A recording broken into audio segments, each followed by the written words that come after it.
The cold hard truth.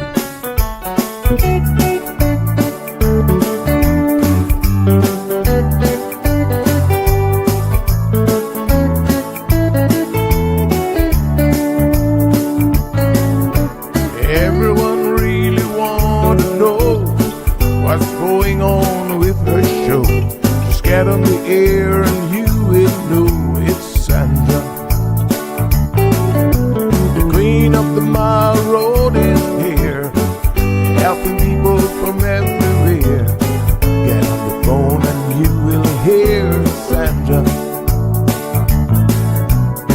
Now she will tell you how it goes, but don't you ever step on her toes, 'cause you will hear the cold hard truth from Sandra. They say she's the hero in town, helping people from all around. You get a call, your money is found, it's Sandra.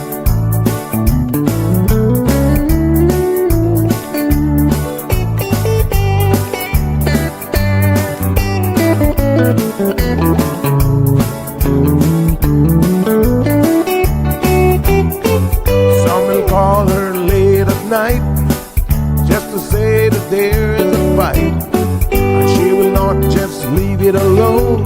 She'll get up and call on the phone, and when politics starts on her show, everyone really wants to know the way that things will really go with Sandra. And some will start to criticize, get on the show and tell pure lies, but someday we'll realize it's Sandra. And when they start to argue again, she'll pull the heads to the end, and soon you will be a friend of Sandra. 'Cause every day everyone wanna hear from Sandra. 'Cause every day everyone wanna hear from Sandra. 'Cause every day everyone got to hear from Sandra. 'Cause every day everyone got to hear from Sandra.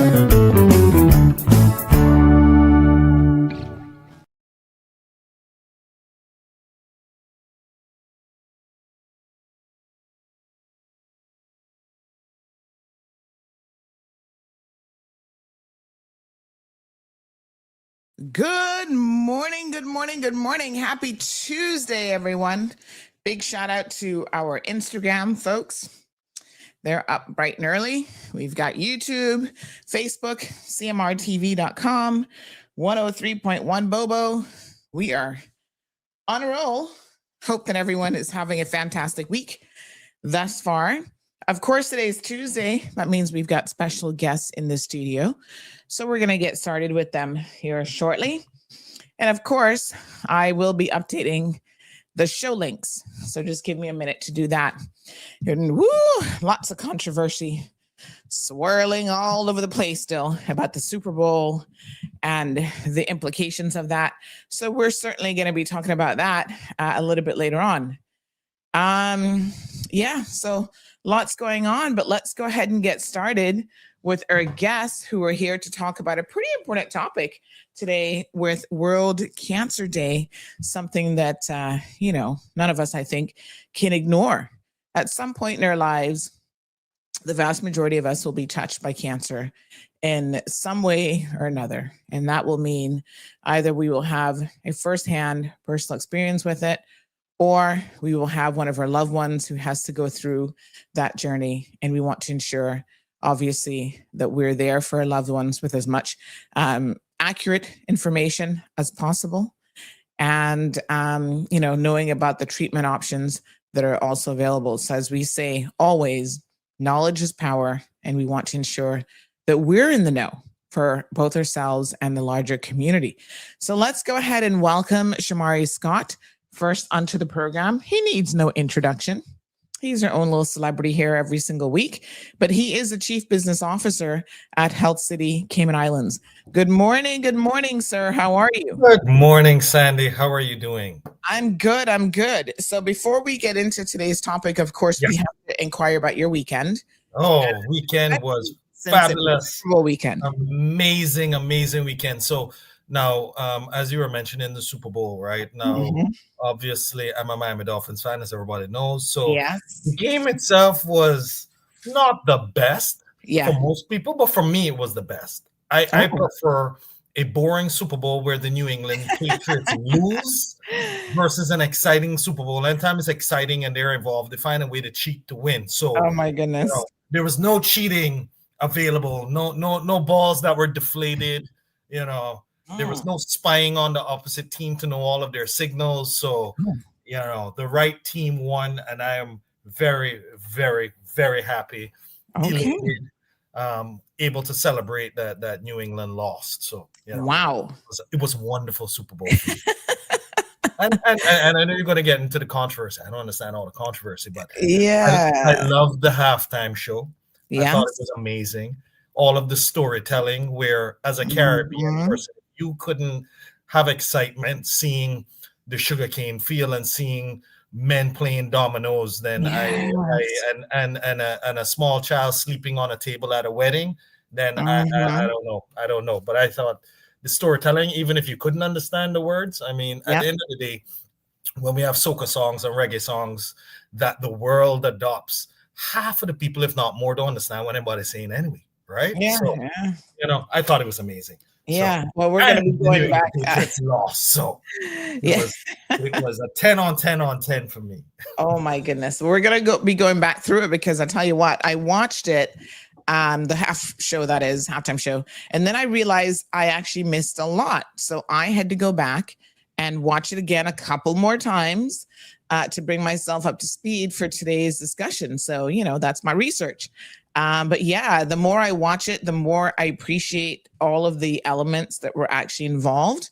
And so we're going to be discussing some of that a little bit later on in today's program. But I'm glad that you enjoyed it. And your Super Bowl party was a hit, as always. Well, I mean, I've been having Super Bowl parties for a while, ever since I took a break after college, because I was living with my parents for a few years. So you can't be too raucous when you have to take that outside the house. So ever since I got back, I've been having, and it's grown over time as my friend group has grown, and all of the football fanatics, came over. It was a great group, and once again, the Patriots lost. I have a few friends that are fake Patriot fans, so they were able to. They had dusted off their jerseys. They hung them up, and they became Chiefs fans or some other fans. The Philly has some real fans, but then there were also some that would just put on the jersey. But they dusted off their New England jersey, and they were able to come out. So it was great to see their agony in defeat. I loved it. Fantastic. So, But Sandy, as you said, we are here today. February 4th is World Cancer Day, and we'll be bringing in Dr. Vikas, who is our senior consultant for radiation oncology right here in the Cayman Islands. And he'll be able to explain what that is, why that's important, and when somebody potentially may need the different various types of treatment that we would have at Health City. He has a decade and a half of specialist experience in regards to being a senior consultant for us for radiation oncology, but he specializes in head, neck, brain, prostate, as well as GI tumors. He is proficient in stereotactic radiosurgery and image guiding radiotherapy, and he's treated more than 2,500 cases in that regard in his career. So he has a breadth of knowledge and experience. And prior to Health City bringing the Gene Thompson Radiotherapy Center, individuals would have to fly overseas in order to get this module of treatment, and that this is one of the gaps that we would have filled, both for the Cayman Islands, but also for those persons surrounding in the Caribbean, Central America, that would not be able to afford the type of radiotherapy that is offered here in the States. This gives them that other option. When we talk about medical tourism, a lot of times people don't realize that if you don't have it in your country, and if you don't have insurance, and even with insurance, some have lower caps, you're not able to afford this higher level of treatment, and people just go without. That was the solution a lot of times. So we're definitely helping to fill the gap, make it cost effective so that more people can gain experience of this treatment when needed from the Caribbean. And obviously we're offering it at home as well. And Dr. Vikas is a great professional that we're so happy to have as part of our team. Well, is this Dr. Vikas' first time? I feel like it is. So Dr. Vikas has made a lot of videos. Yeah. So I know I see his imagery a lot. So I'm trying to think back if we ever had him on. I think this may be his first time now that you're saying that. Okay. Well, let's ask him. I'm not sure. Yes. We have so many on that Hi. Good morning, Sandy, and good morning, Shumari. Yeah, good morning, Dr. Vikas. How are you? Is this your first time joining us here on the live show? No, it's a second time. First time we joined somewhere in 2023 May. Oh, at that time when we started the radiation center, at that time we discussed few things. Yes. Yeah. So this is the second time. So I'm not new to the platform. So I well, thank you. Welcome back. Yeah. Well, we need to not make it 3 years again then. Definitely. I know. Exactly. Definitely.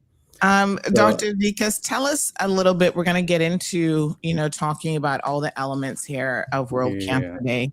But before we even get there, tell us how the Gene Thompson Radiation Center, how have things been going?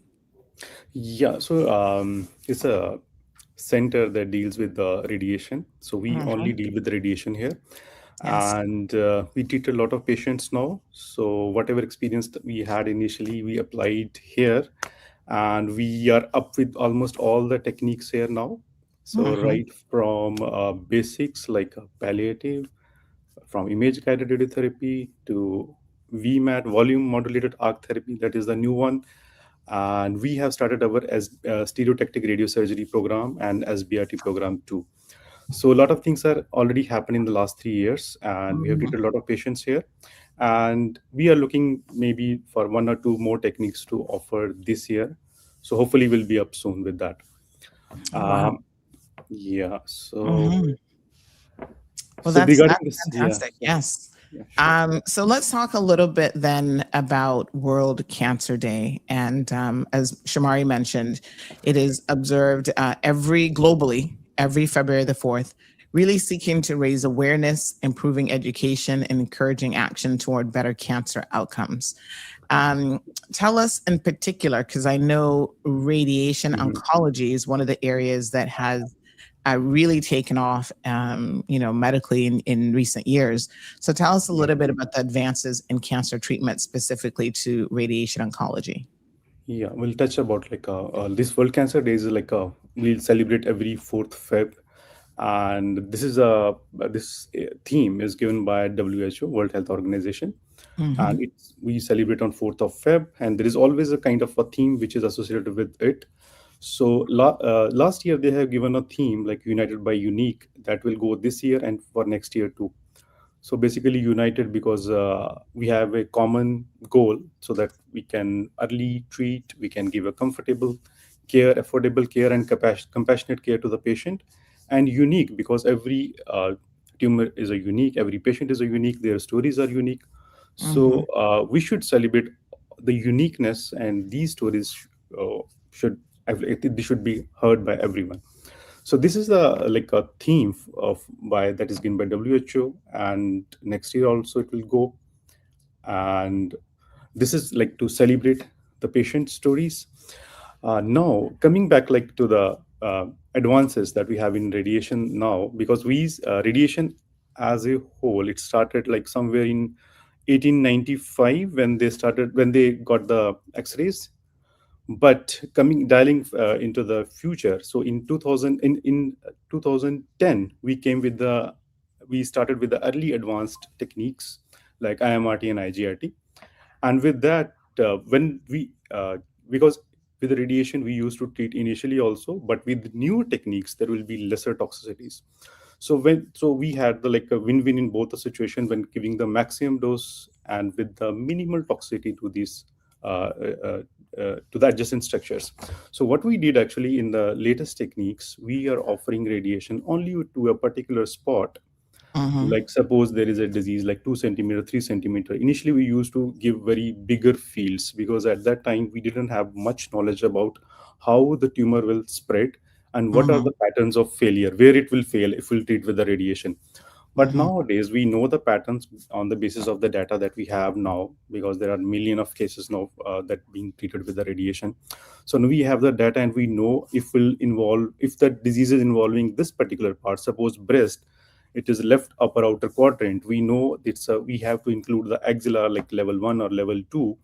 So it all depends, so depending upon the anatomy. So now we can predict, okay, from primary point where the disease will go, and we'll treat that part prophylactically.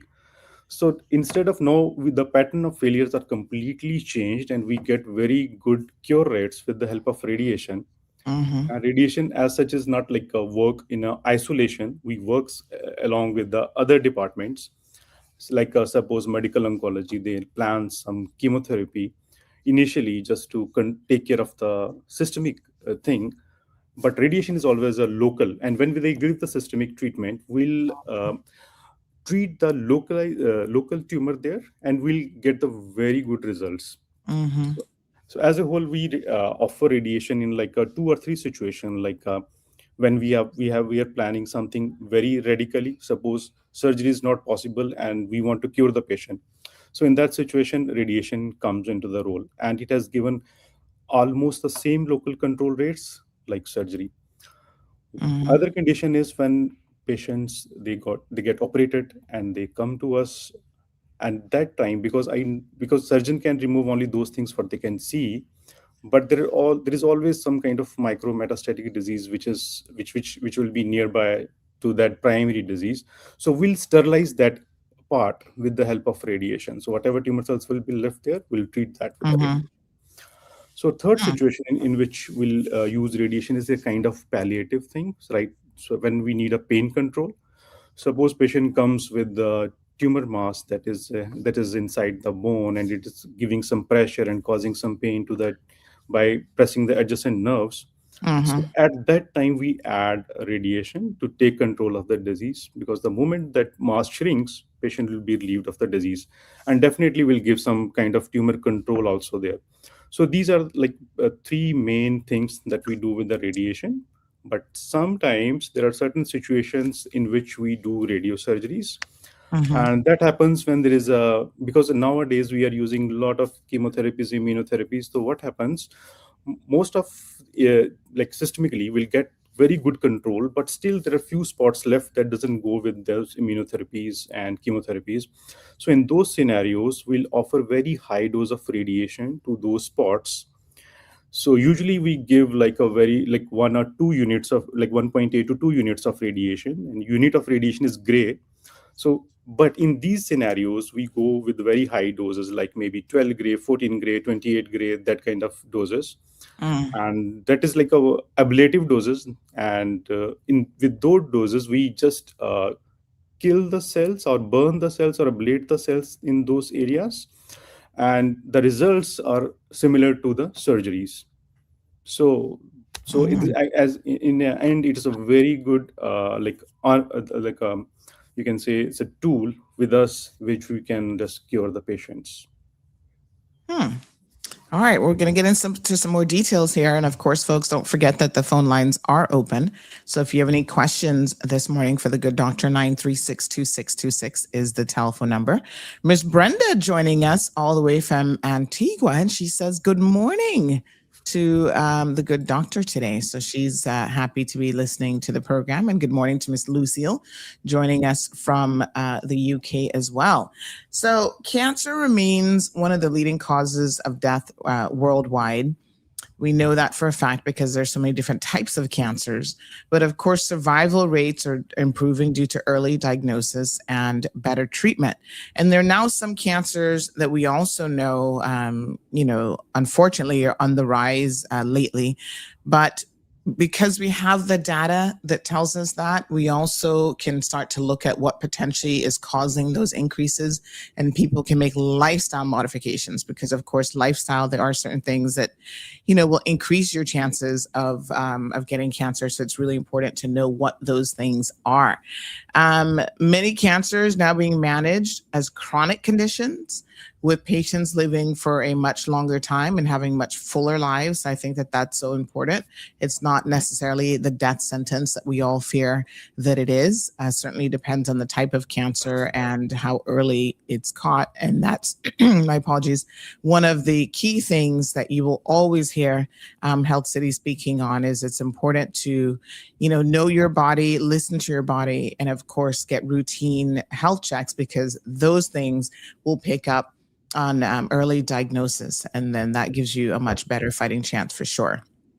Lots of progress in cancer care, driven by a combination of technology, research, and a coordinated care model. So you already heard Dr. Vika saying earlier how, you don't just come in for the radiation. It's a holistic approach that's going to be taken to your well-being, and they'll be working alongside your team to see what other treatments, whether or not you need strengthening in the dietary area, for example, and if other treatments would go and be coordinated with the radiotherapy. So lots going on there. So let's talk about some of the common misconceptions, Doc, when it comes to cancer.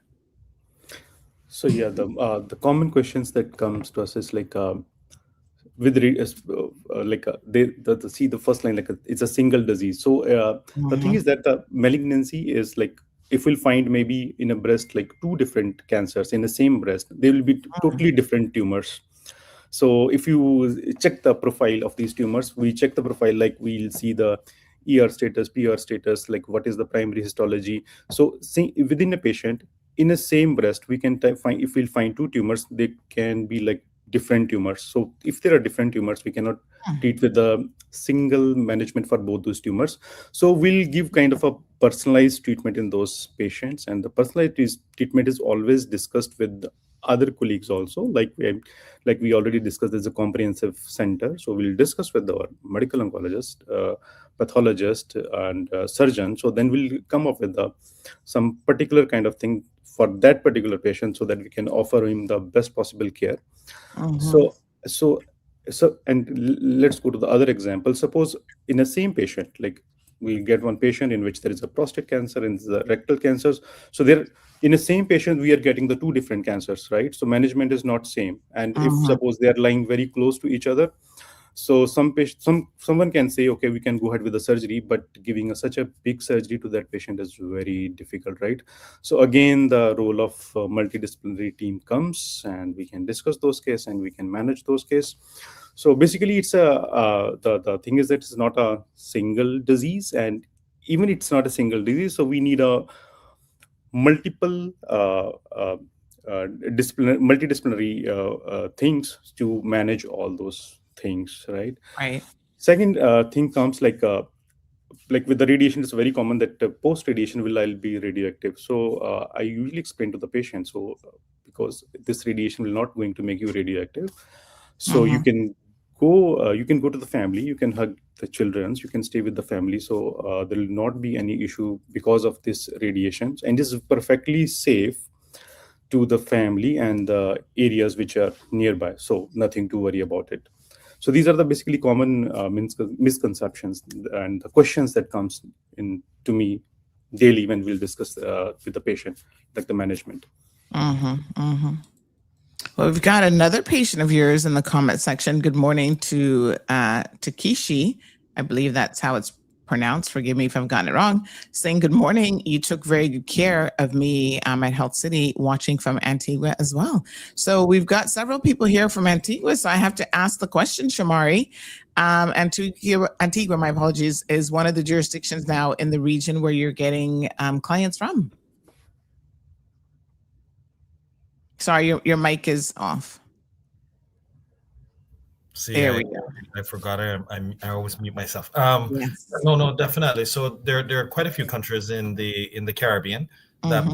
on disease profile based on the physician connections that we have there and the insurance companies that we get patients from. Antigua Mm-hmm. happens to be one of them.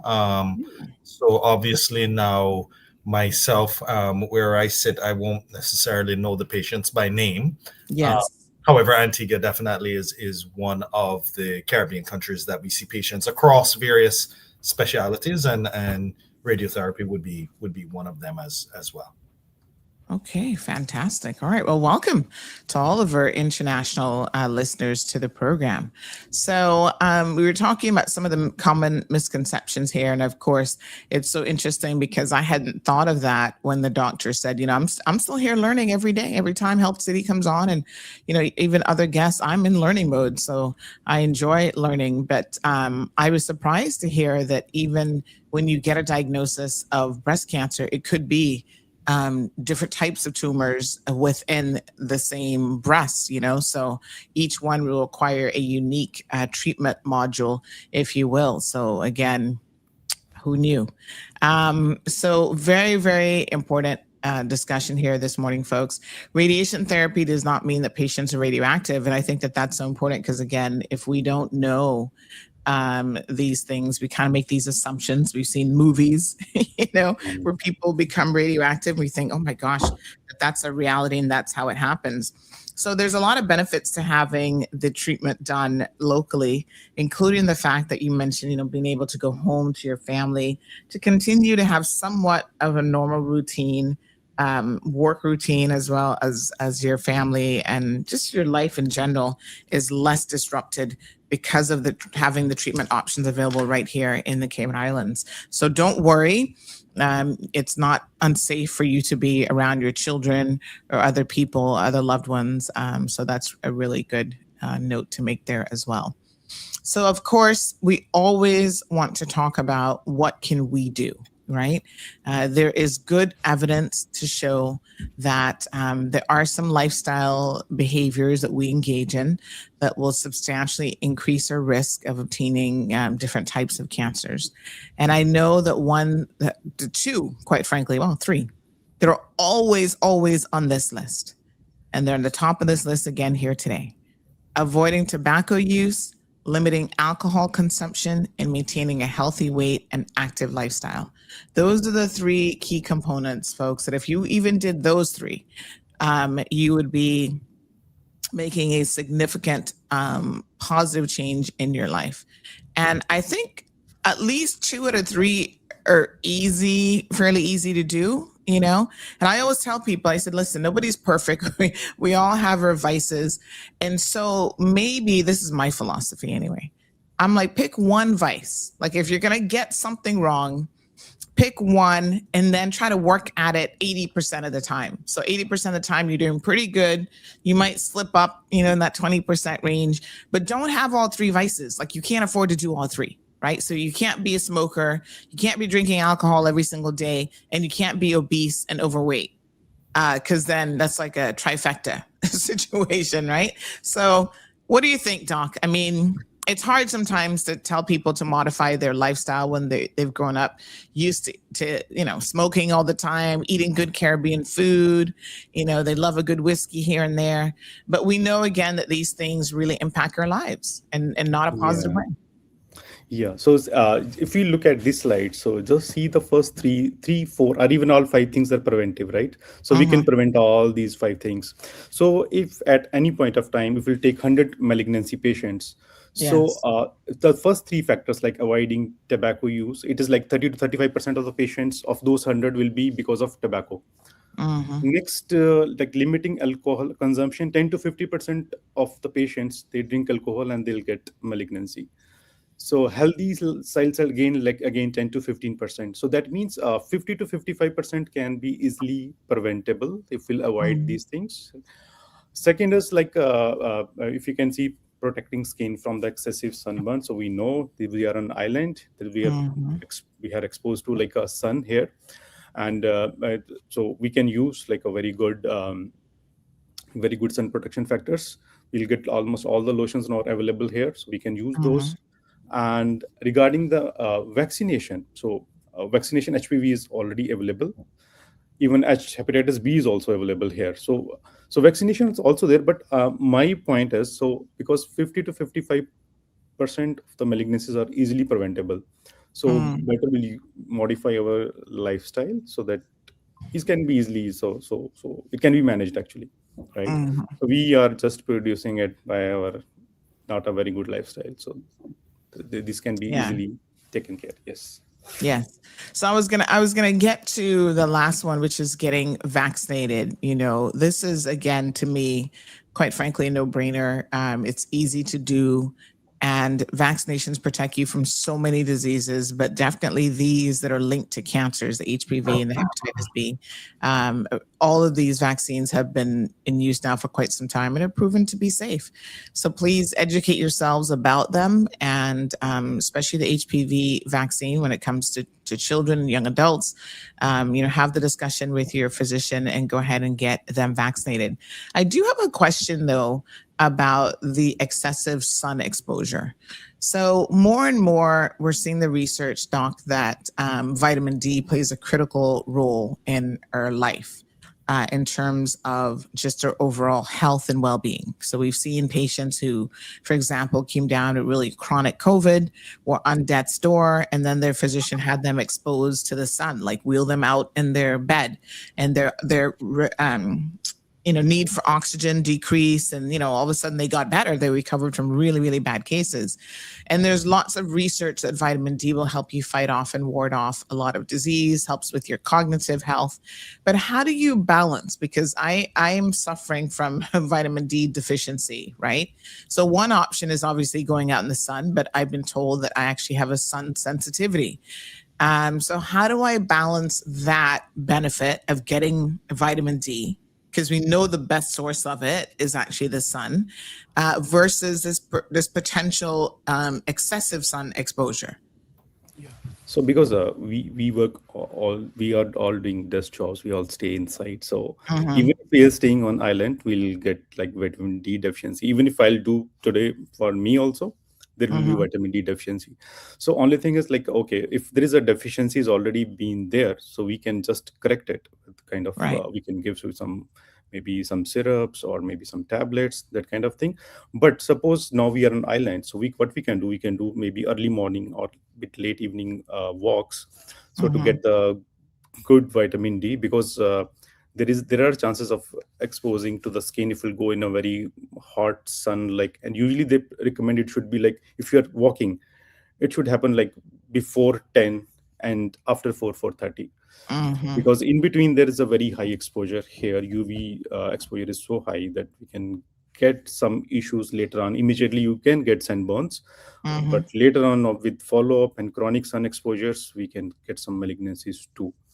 So it's mhm. always better to go early morning and late evening walks, Right. and with Okay. some kind of protection too. Yeah. Yes. Okay. All right. So it's all about balancing that. And we do have a video this morning that we are going to play here in just a little bit as well, from, one of the numerous testimonials that we have from the patients there at Health City, Cayman Islands. So let's talk a little bit then about understanding modern radiation oncology, because a lot has changed thanks to the technology that is available.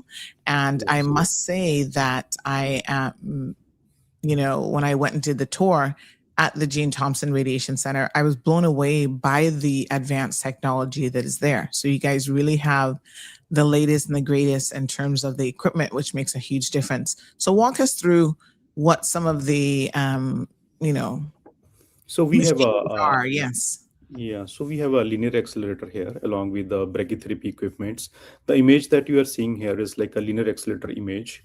And you can see the guy is lying down on the couch and there are lasers. These are Mhm, laser are just to match, like suppose what we'll do actually. So when the patient comes to us, we'll prepare a mold kind of thing, and that mold is for immobilization so that the mhm, patient should not move during radiation. With this immobilization, we'll do one scan like a CT or MRI or PET scan. So on CT scan, we'll map the tumor. Actually, nowadays we can actually see in the CT, and we can map the tumor, and we can map the structures which are very adjacent to those area that we want to spare. So after that, we'll do the beam planning. In beam planning, what we'll do, uh, we'll instruct the system that, okay, the Mhm. beam should pass through this and from this area, and it should exit from this area. So after a lot of hit and trial, they'll give us a initial plan, and when we'll get the plan, we'll modify that radiation plan in such a way that maximum dose should be given to the tumor only, and Mhm. and the plan should be like that we can spare the adjacent structures. So when we'll get that plan, we'll finalize it, and then we'll call the patient for the treatment. On the day of treatment also, we'll do one scan, and these two scans will be fused together. And when we are very sure that we are giving the radiation only to that particular point, we start the radiation. And Mhm. suppose there are some discrepancies, like in a like example, like CA prostate. When we'll treat CA prostate, sometimes what happens, patient comes with the constipation, and on that day we won't be able to match those scans. Mhm. So what we'll do on that day, we'll give some microenemas in the hospital, we'll empty the bladder, rectum, and then we'll again take the patient inside. So this is Mhm. the like how we are using imaging for delivering a better radiation. So with the help of imaging, we can find out what is the issue, we can immediately correct it, and we can give the radiation safely to that area which which want to treat, like tumor in this case. So this is the benefit with the image guidance radiotherapy. So daily Mhm. we can see what is going on inside. I'll give you one more example. Suppose there are lung cancers which are very sensitive to radiation and chemo, like small cell lung cancer. So what happens when we'll treat them? So after three Mhm. to four fractions, we can see in the scan they just reduce in size from 100% to maybe 40 or 50%. So what we'll do, so the day will come to know it has reduced in size. We'll take the patient again back to the CT scan. We'll do the image. We'll make the plan again, and we'll deliver the treatment. So it's like a kind of adaptive radiation. So Mhm. it's we are adapting as the tumor is like decreasing in size, or how much percentage is decreasing in size will decrease the field also. The benefit is that will get very lesser toxicities when patient Mhm. completes the treatment. So this is the benefit of like a adaptive radiotherapy. So one more technique that we use here is like a volume modulated arc therapy, in which patient lies still on the couch and machine moves around the patient, and from each angle Mhm. it delivers a very small amount of radiation. But when we'll see the resultant radiation field, it will be like a focus to that particular point only where we'll treat, but it will give very lesser dose to the other parts. And Mhm. this with this technique we can treat the patient within maybe 4 to 5 minutes, and this is very useful in those patients who have extreme pain, who cannot lie down on a couch comfortably. So in those patients, 4 to 5 minute treatment, I think that serves the purpose. So and then again I'll come to like with this only machine we can do like stereotactic radiosurgeries, in which, like for a brain, suppose brain there is a schwannoma and we want to treat that. So in Mhm. that case we'll prepare a mask around the head. These are the specialized masks.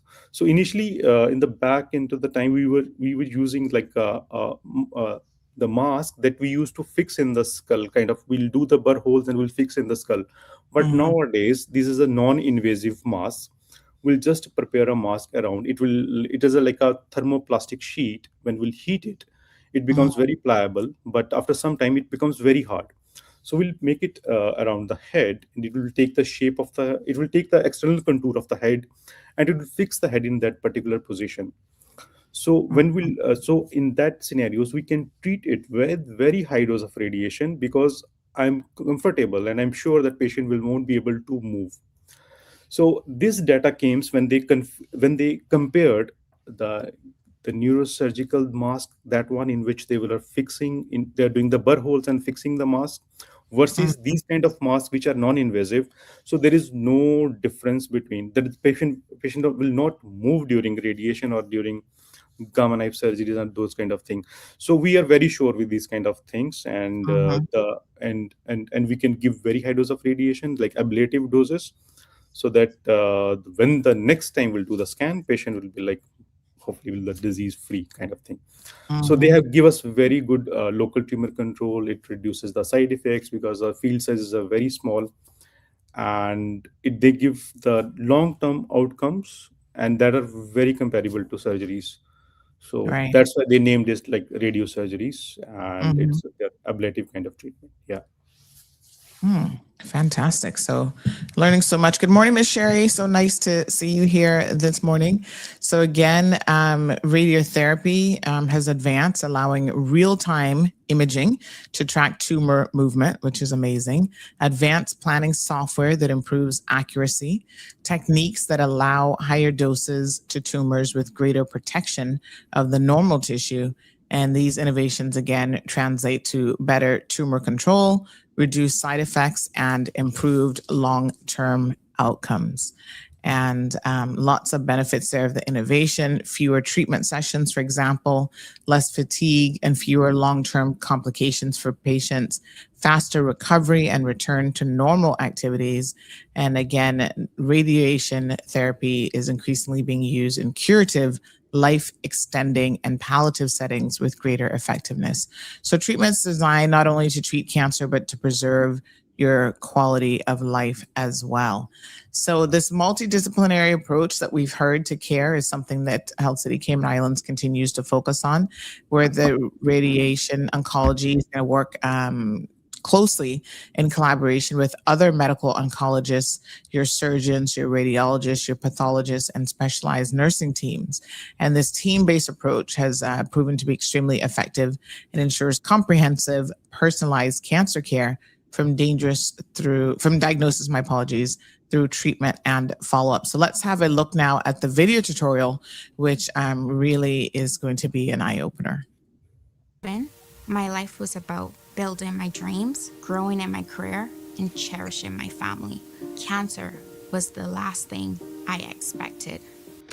On January 7th, 2025, I received the most devastating news of my life, that I had cervical cancer.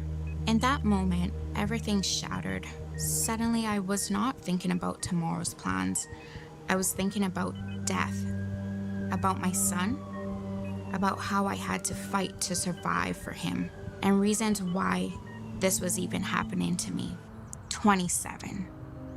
When most people my age were dreaming about their future, I was fighting for mine. The shock, the fear, the uncertainty consumed me. The road ahead was certainly uncertain, but I wasn't walking alone.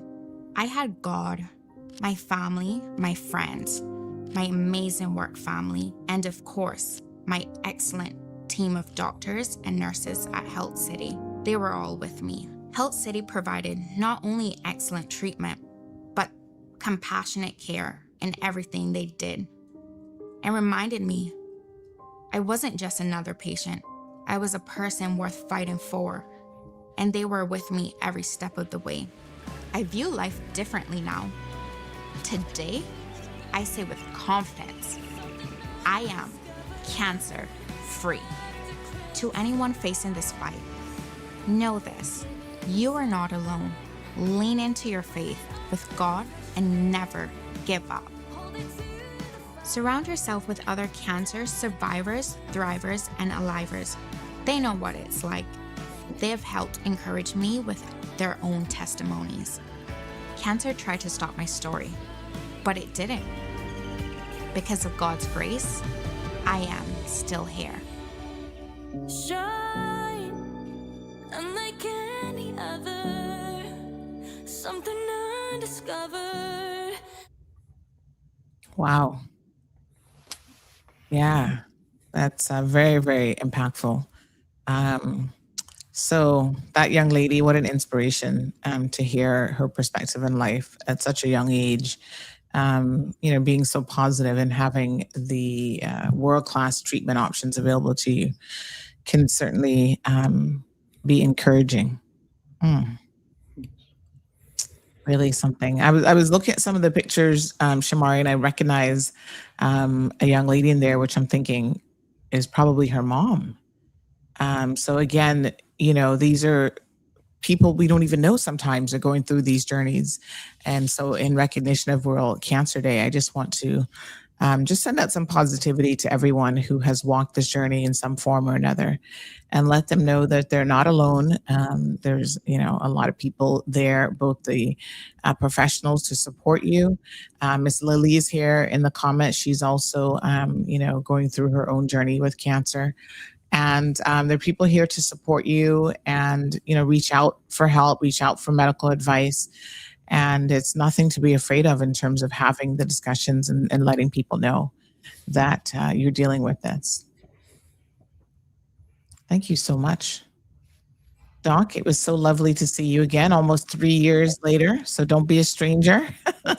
Yeah, no problem. Thanks.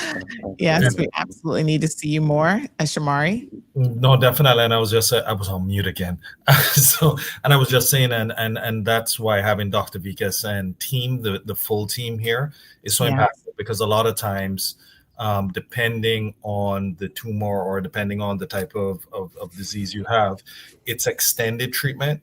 And, to go that journey a lot of times with just one other person or alone overseas can also be taxing on spiritually and mentally on patients. So actually being here and being able to have the majority of the treatment over an extended period of time for those that have to go through that with your support system, with your family, I also think definitely helps with the outcomes. And that's why we're so pleased to have Dr. Vikas and team, and thankful. And I've seen so many people, thank Dr. Vikas and team for being able to give them that opportunity now to stay on island and be able to have world-class treatment in regards to cancer care.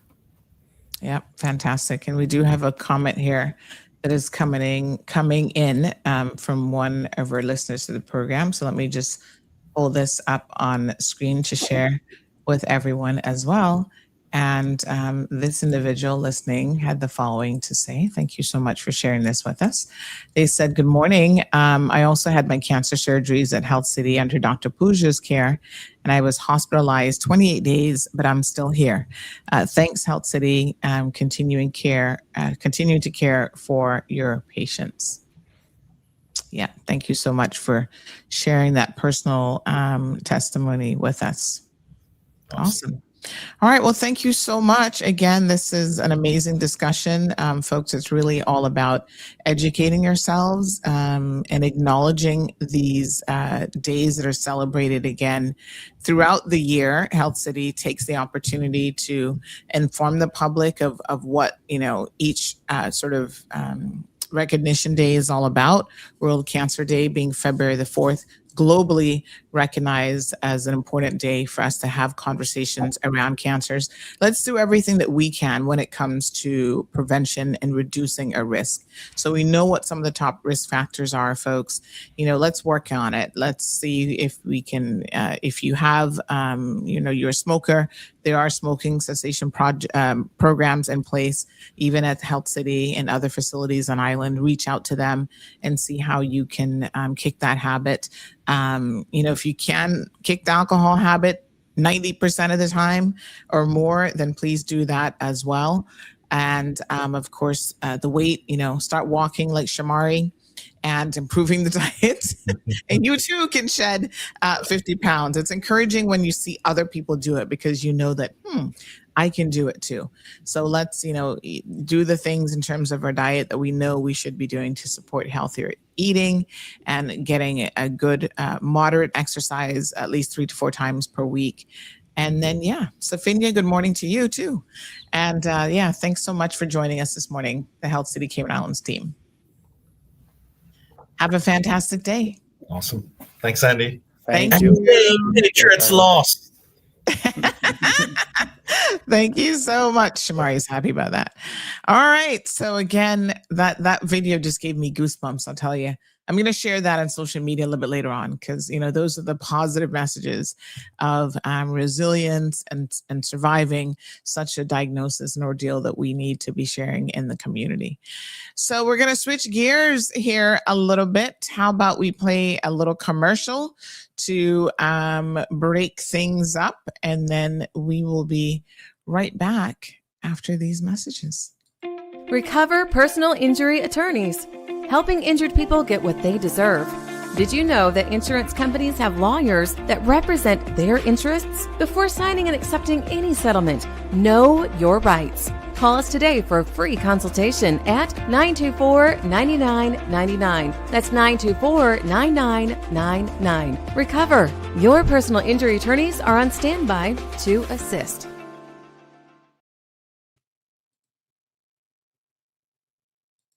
In the mornings, no one wants to miss listening to the Cold Hard Truth or reading CMR. Cayman's #1 news platform has made your morning commute fun again. Pass this time with the Cold Hard Truth on weekdays from 7:30 a.m. Talk radio that's engaging, entertaining, and enlightening. But be careful. Some mornings it's so hot, you might run into a bit of trouble.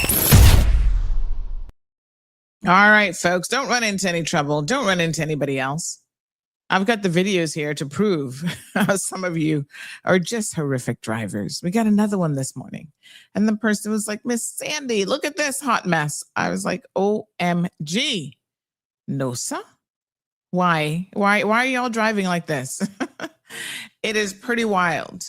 But of course, we, share the videos in hopes of educating people to say that, number one, we see you. Yes, you're being recorded. Number two, do better. I mean, here's a 43-second one I'm going to share with you guys here this morning. And the person who reported this poor driver was just like, they don't even know what's going on here. It's just crazy. Pretty wild.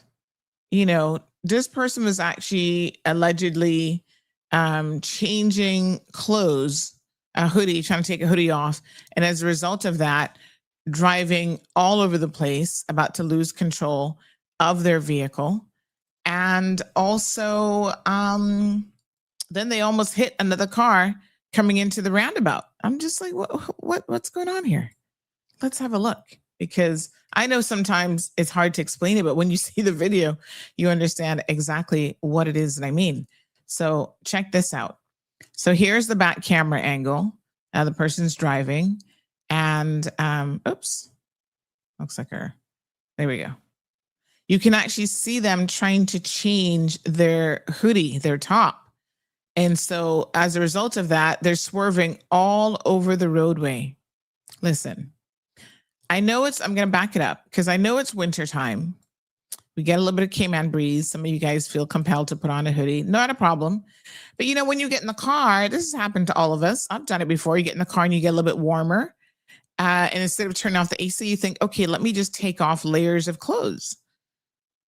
What I try to remember to do is to do that before you get in the vehicle so that you don't end up like this, where you're taking it off and you're swerving all over the roadway. Look at this. Like they literally, and this is an area there on West Bay Road, like they're passing the water company there, right? So this is coming into, I think, the Cost You Less roundabout.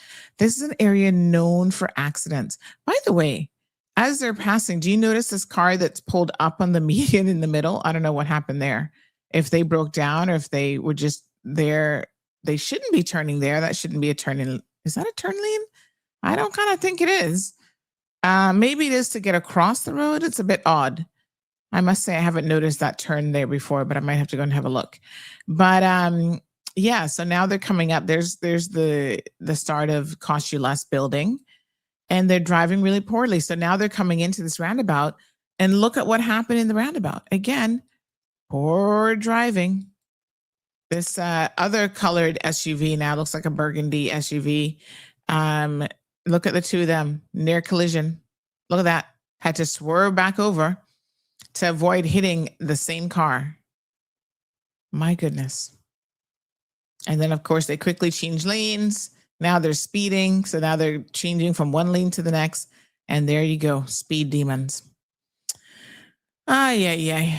I don't know what to say, but y'all need to really, a lot of this stuff is preventable, but people just don't seem to care. There's a degree of carelessness in our roadways. It's kind of sad, really, when you think about it, because you're jeopardizing not just your life, but the lives of other road users as well. Get it together. Seriously. All right.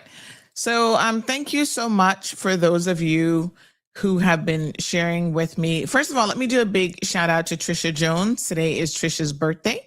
She is 48 years old, the beautiful Trisha. So happy birthday to Trisha, wishing you all of the best on your special day today. And if you know Trisha, wish her a happy birthday. Tell her you heard it right here on the Cold Hard Truth. So let's talk about the ongoing debate about the Super Bowl halftime show. First of all, I've never heard a Super Bowl halftime show have so much discussion. Even the one where we had the slip with Janet Jackson, that was Super Bowl, right? Where her and Justin Timberlake were performing and she had a little, breast slip. That was a lot of controversy back in the day. Kind of wild, but that, people talked about that for a hot minute. But this one, oh my gosh, this has gotten so much commentary. First of all, yay, it's now in the #1 spot for the number of views for any Super Bowl. Over 135 million views. They've done the calculations. And it's so funny because I posted that and I had people arguing with me in the comment section about, oh no, that's not true. And I said, okay, so it's not true because you have facts that are going to state otherwise. I mean, come on. It doesn't not become true because you don't want it to be true. It either is or it isn't. And they actually have a pretty good formula for how they know how many people are actually watching the Super Bowls and watching TV shows and so on, like how many people are tuned in. Cayman doesn't have that type of formula, but in the US they do. So they've actually put him anywhere over 135 million views. Some have it at 142.3 million, putting him in the #1 spot, followed then by the Kendrick Lamar show and Michael Jackson rounding at the top 3, and then Usher coming in for his 2024 performance right after that. And Rihanna being the top woman coming in at the #5 spot ahead of Katy Perry. So, some people are up in their feelings because the performance was not in English. And I'm of the opinion that, listen, I don't speak fluent Spanish, although I probably could have if I'd really put some effort into it. But what I do know is that whether you speak fluent Spanish or not, if you didn't walk away feeling a sense of pride and just listen, it really, and I had to go back and watch it because when I was speaking on yesterday's program, there were elements of it that obviously I missed. Like I missed the guys playing dominoes. Remember yesterday I was like, wait a minute, there were guys playing dominoes? And yeah, the premiere was like, yeah, how did you miss that? It was full of a lot, and there were obviously things that I missed. And so I'm happy that I went back now and watched it multiple times, honey chill. And every single time I watch it, I see something new, and I'm enjoying seeing something new. I didn't even see Cardi B in the video. Did you guys see Cardi B there? I didn't see Cardi B until after I watched it. And then I saw her, she's Dominican, and I saw her dancing and having a good time. I was like, what? Cardi B was there. Oh, you know who else is there? Jessica Alba. I was like, Jessica was there too? Oh my gosh. Yes, Jessica was there too. And she's amazing. And Jessica is, she's born in California, but I want to say that is her heritage Puerto Rican as well? I think maybe. I'll have to. Okay, so she's born in California, Danish, Welsh, German, English, and French ancestry, Mexican. So, yeah, they were children of Mexican immigrants. There you go. So I'm Mexican. So, right now, I think all of Latin and all of the Spanish countries are feeling a sense of really interesting times in the US for sure. Because, it doesn't matter which of the Latin American countries you're from or which of the South American countries you're from. In America, you're going to be targeted at the moment just because you speak differently, just because you have an accent, which is pretty wild and pretty crazy. So she was there on the stage dancing as well. I don't know if you guys saw her. And of course, we had the performers, and this was, a collaborative show because he brought on, what's her name? Lady Gaga. So she sung. Her song was in English. Those of you who are complaining you didn't hear anything in English, go and listen to the Lady Gaga segment. It was in English. We've got Ricky Martin. He was there. So it was an amazing performance. And as I'm watching it more and I'm learning more, all of the symbolism in it was amazing to me. Like, it was just like, wow, this is amazing. So I want to just show you some of the discussions that are happening across the US in particular, because, it's Americans that are up in their feelings. Someone showed me Zara. I'm trying to remember Zara something. She's one of those housewives. And, it was so funny because somebody commented, like, lady, please, it took 9 seasons for you guys to have any diversity on the housewife episodes show that you were in. I think she's New York. So they had no diversity in the New York Housewives for the first 9 seasons. They finally got an African American on the show. I don't like this sort of overarching way that America has been going. The lack of diversity and constantly trying to put down minorities and people of color, brown people, black people, however you want to categorize them. I really don't like it. It's not a good feeling. Not just because I'm a person of color. I feel like we're moving backwards in time instead of moving forward. And, there's too many people that have fought the civil rights movements. There's too many people that fought against slavery. There's too many people over the years that have fought against discrimination for us to be taking steps backward. And that to me is ultimately concerning. By the way, if your name is Josh McPherson Ebanks, your bank card has been found. So if anybody knows Josh McPherson Ebanks, your bank card has been found. So please reach out and we can tell you where to go and collect your bank card. Josh McPherson Ebanks, bank card found. Thank you so much. Pass it along. Anybody knows Josh Ebanks? Let him know. Somebody found your bank card, honey child. Yeah, so, at the end of the day, it's just really, really alarming. And the things that people are so comfortable saying is kind of shocking to me. Like, I grew up in the States, yesterday I posted a message. And I think a lot of you saw my response to the 1 or 2 negative Nancy's. You're going to be there no matter what. I mean, some people have nothing else to do. And so I had to really kind of chuckle that one person was like, oh, this is so rich that you're having these positive. It's like you're trying to do something positive and share some positive thoughts. And even in that vein, you've got people who are just going to be negative. It's just like, what? Like, are you people for real right now? But you've got to keep things in perspective. And I often check myself when I see some of what is circulating that falls into the category of absolute hate. I remind myself that, Sandy, look at the number of people. This was a post now that has gotten over 1.2 thousand likes, all positive.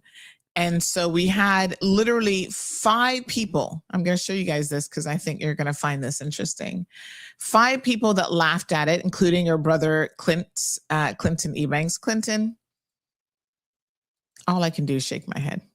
Let me show you guys this, right? So, of course, the people who are laughing at it, they think it's funny that we're encouraging unity and diversity in our communities. So Clinton laughed at it. We had Chris, I don't even know who this Chris person is, doesn't live in Cayman look like? We had Debbie Ria Jaeger, whatever her last name is, who lives in Cayman Brac. And I think it's so rich that Debbie takes this perspective on the things that she does.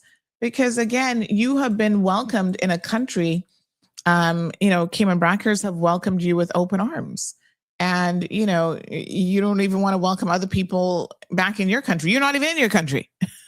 You're here amongst Caribbean people, largely people of color in Cayman Brac. And y'all seem to have forgotten that. It's just crazy. And then I don't know who Victor Leon is, but he had a good laugh as well. And then Miss Olga. So 5 people out of literally 1.2 thousand people laughed at this message. Most of you loved it. You gave it a heart emoji, thumbs up. And there was lots of positivity. But of course, there's always that one. Clinton says, yeah, one nationality flag isn't there. You're going to get some flack for that. And so I don't really know what nationality he was referring to. I saw Shirley comment about that, saying that people who watched the halftime show never understood one word Bad Buddies sang or spoke. But isn't it amazing that language transcends? You don't have to understand a single word, Shirley. So whether you did or not, that's not even the point, because his message, in my opinion, has been the single most powerful message of all. And I'm going to go out here now on a limb, of all of the halftime shows that has in the whatever years that they've been, what match are they on number 60? It was still the most powerful. Imagine that. It wasn't even in English, but it was still the most symbolic and the most powerful. Oh, Debbie's no longer in, she's no longer there. Did she sell her place? Oh, she should have told me she was leaving. I might have tried to buy it from her.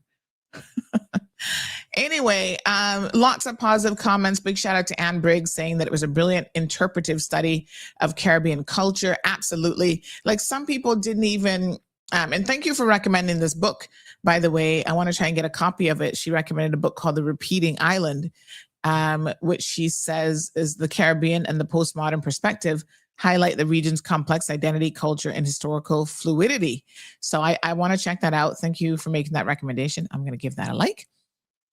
And so Soka makes mention of the flag, which I didn't even know about the controversy with the flag. So I'm going to share that with you guys here in just a second.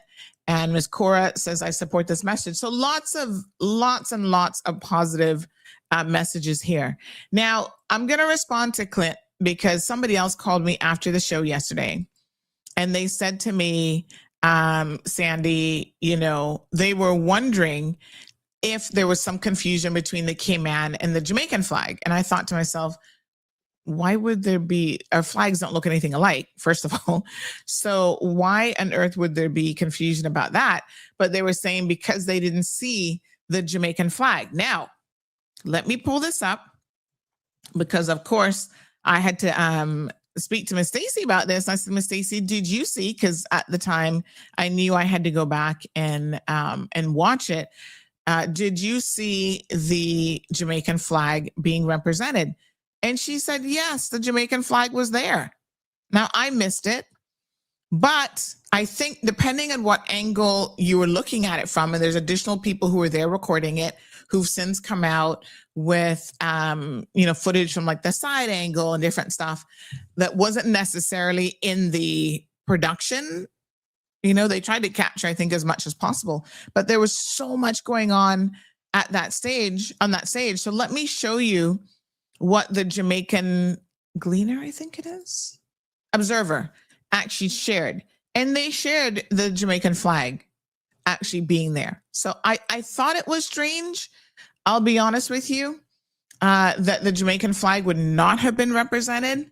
And so let me show you the video that they shared. And apparently the Jamaican flag was there because he actually mentioned Jamaica in his, give me 1 second here. I'm going to show it to you. He actually mentioned Jamaica in his, hold on 1 second.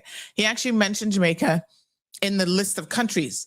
And it was so funny because somebody said to me, Sandy, he actually knows more countries than the United States of America. I mean, he knows. Let me rephrase that. He knows more countries in the Americas than the president of the United States of America. And I had to chuckle because, Trump is not a very educated man. He would struggle to list 5 countries. Right. So lots of pride, even from our Jamaican colleagues, where they were like, listen, we were mentioned. Did you guys hear him call out Jamaica's name? They were very, very prideful about that. And yes, the Jamaican flag was there. You may not have seen it, but we've got the pictures to prove that the Jamaican flag was there. So here's a lady on social media saying, did anybody hear Bad Bunny big up Jamaica, or am I tripping? Nope. Jamaica. Buenos dias. So of course you got a shout out. Of course you got mentioned. Jamaica is one of the big countries in the region.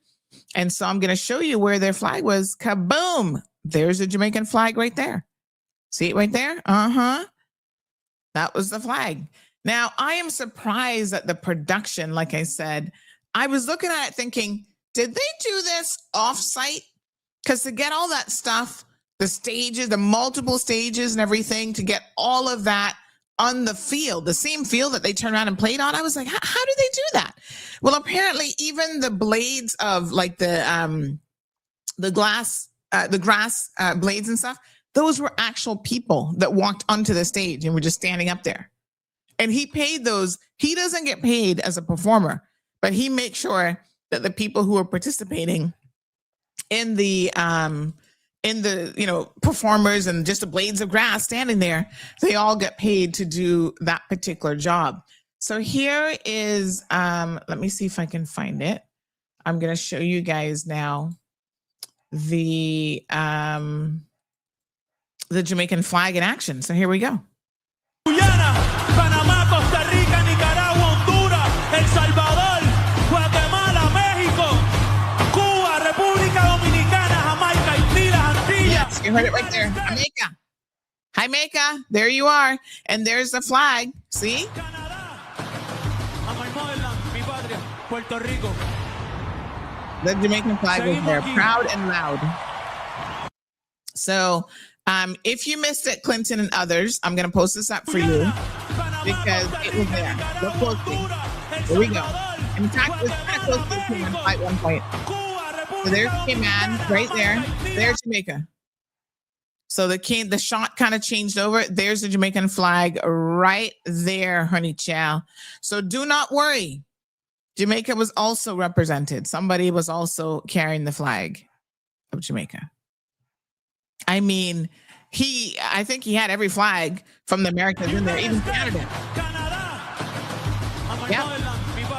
Puerto Rico. And we're going to talk about the other symbolisms in this, but I think it was important to acknowledge for those of you who missed it, saying, listen, can we stop with the negativity for a minute? They're going to be all upset. Really? First of all, they were there. But to talk about the fact that, they're going to be all upset, I have not heard a single Jamaican complain about this at all. So, I think a lot of times we're just looking for a reason to be upset and in our feelings about something, and the facts don't even support it. So let me I did a whole response last night to these people, so I'm not going to rehash it because you can go on social media and you can watch these videos for yourselves. But I know that there's some people who don't necessarily have social media, who only listen to the radio. And so I want to, for the benefit of those listeners, just briefly address these two individuals. First, we had Miss Dorothy Chambers. Big shout out to Miss Dorothy. She's such a negative Nancy. I don't know who Miss Dorothy is and what she does, but apparently she had to get in the comment section. Her social media says she's from Jamaica. She had to get in the comment section and get really, really negative about the post that, like I said, got 1.2 thousand positive comments. And of course, she's got to be the one.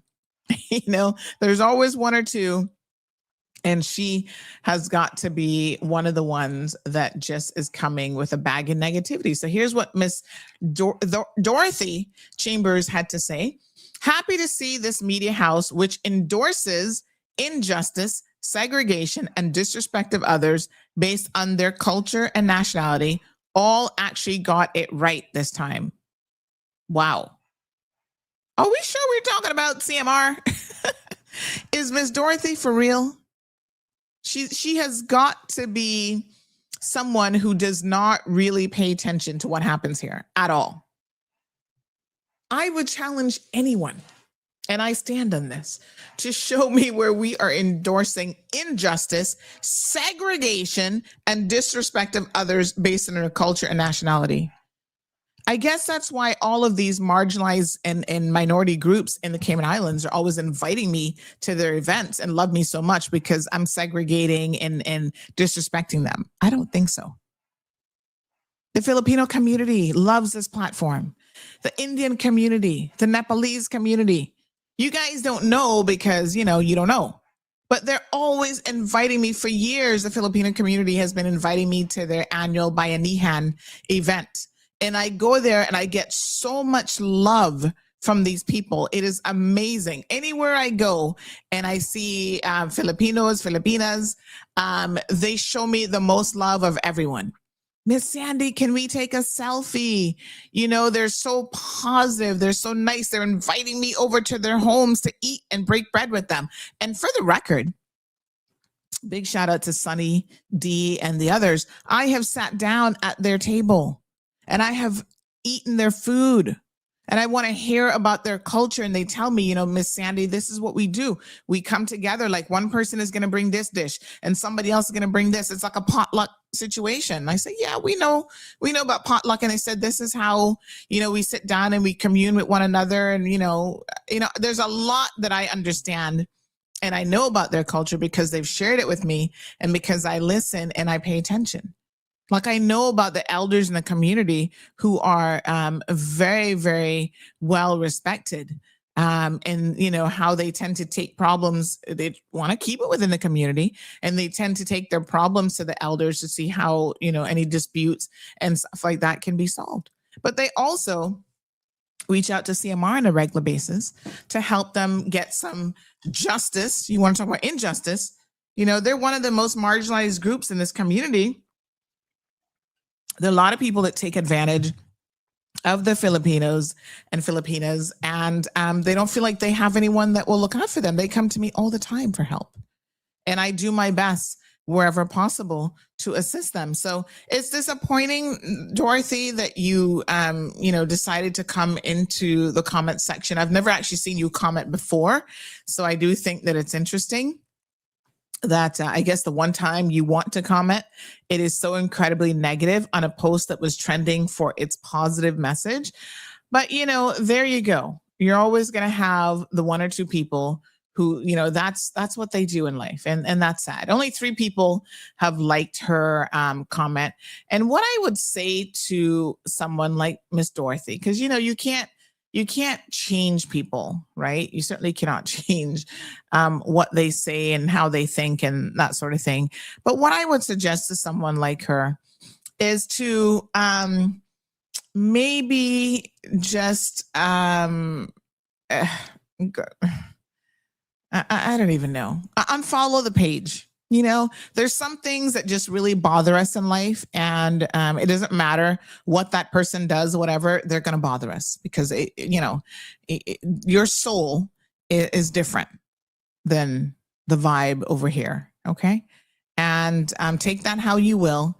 I'm not trying to be negative towards you, but what I'm saying is perhaps what you do is you just unfollow and then you don't have to worry about it. You don't have to worry about seeing anything on CMR that's going to be upsetting to you in any way, shape, or form. I'm just saying. And then there was another one on Instagram. So there was Miss Dorothy.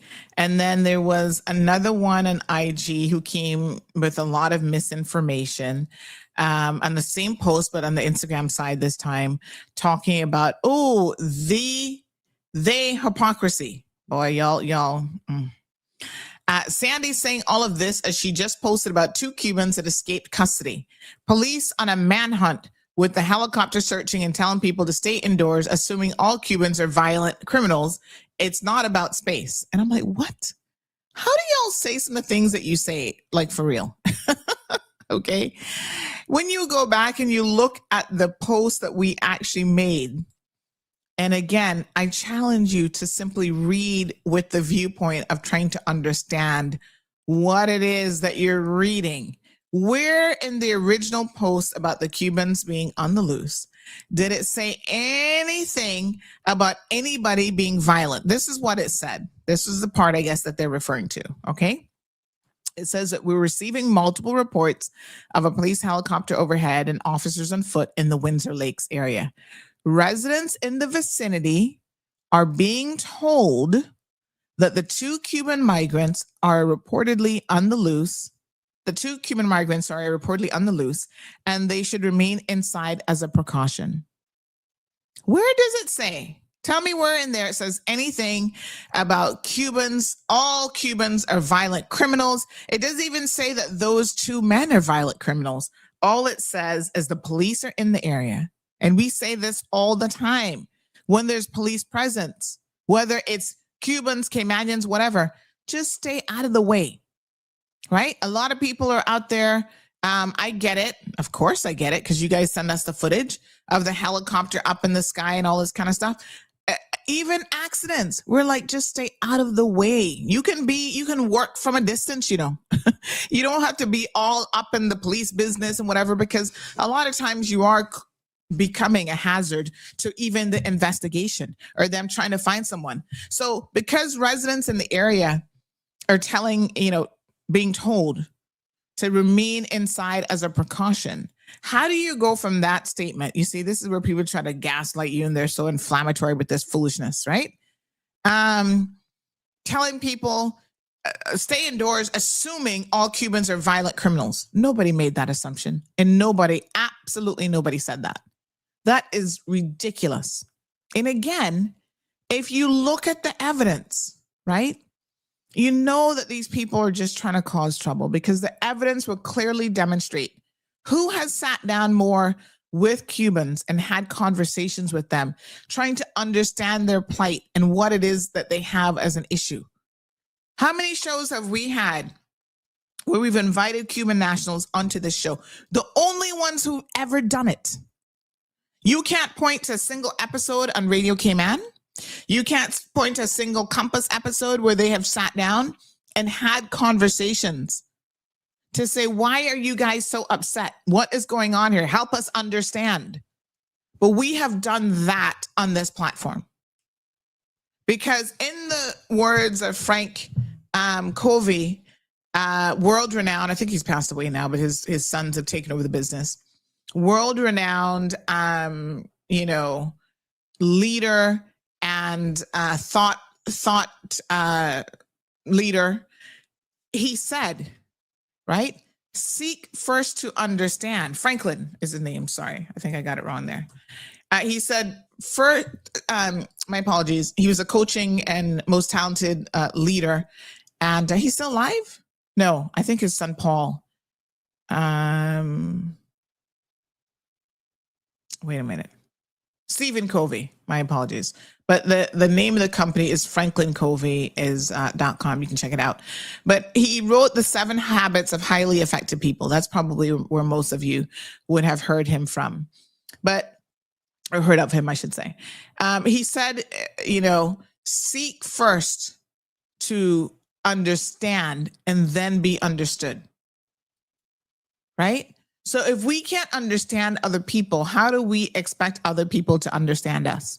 So we should lead with a spirit of trying to understand other people, because then that pauses the brakes on us just trying to push our position on other people. We have to stop, ask questions. I want to understand what's the problem here. What are you trying to say? And when it comes to the Cuban community, I can say without fear of contradiction that we're the only media house. So again, Miss Dorothy, you haven't been paying attention. And this is not just yesterday. This is going back for years. We have been the only media in Cayman that has tried to sit down and have those conversations. Remember when I've even had to call and say, who can interpret for me today? Because we have them calling in, but they don't speak any English. We need an interpreter. Those of you who've been following the platform for a minute know that I sit here and tell no lies, right?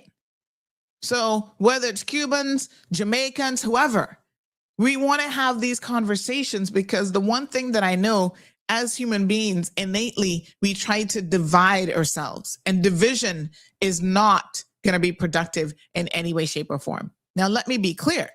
He goes on to say other stuff about the welfare system, which is completely inaccurate as it relates to the Americans, right? So what people try to do is they try to conflate the issues, right? Oh, well, Sandy always speaking up for Caymanians and this and that. So therefore, because I speak up for Caymanians, that must mean I hate other people. No. You see, you don't understand how this works. I can be very pro-Caymanian, love my Caymanian people, stand up for them when they do the right thing, because y'all know I'm the first one to call out Caymanians before anybody else. Because we can't say that we want all these rights in our own country when we're not doing what we need to do.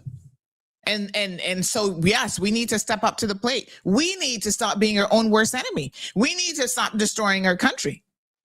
So you notice, for example, when I talk about things like marriages of convenience, I understand the reason why people engage in marriages of convenience, but you know who I hold the most responsible for those situations? The Caymanian, not the foreigner.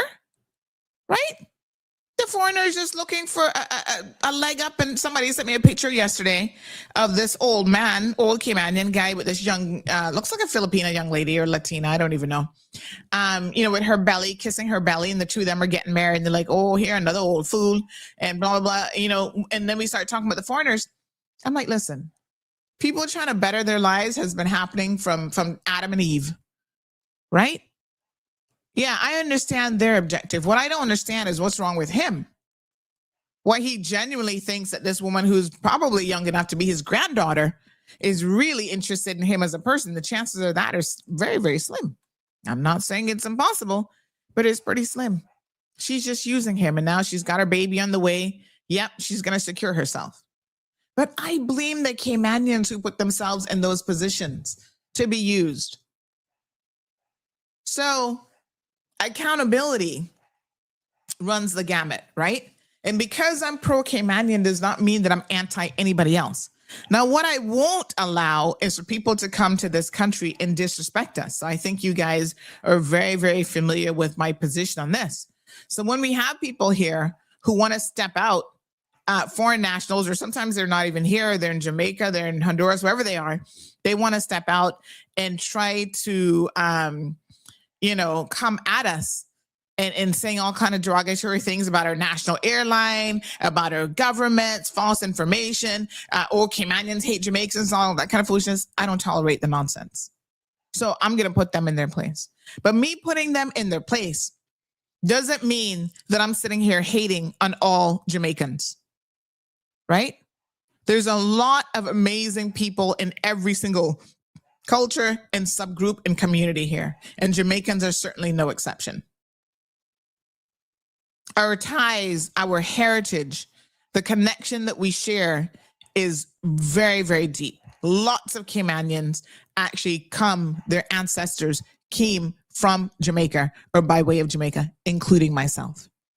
My grandfather, roots right there in St. Elizabeth.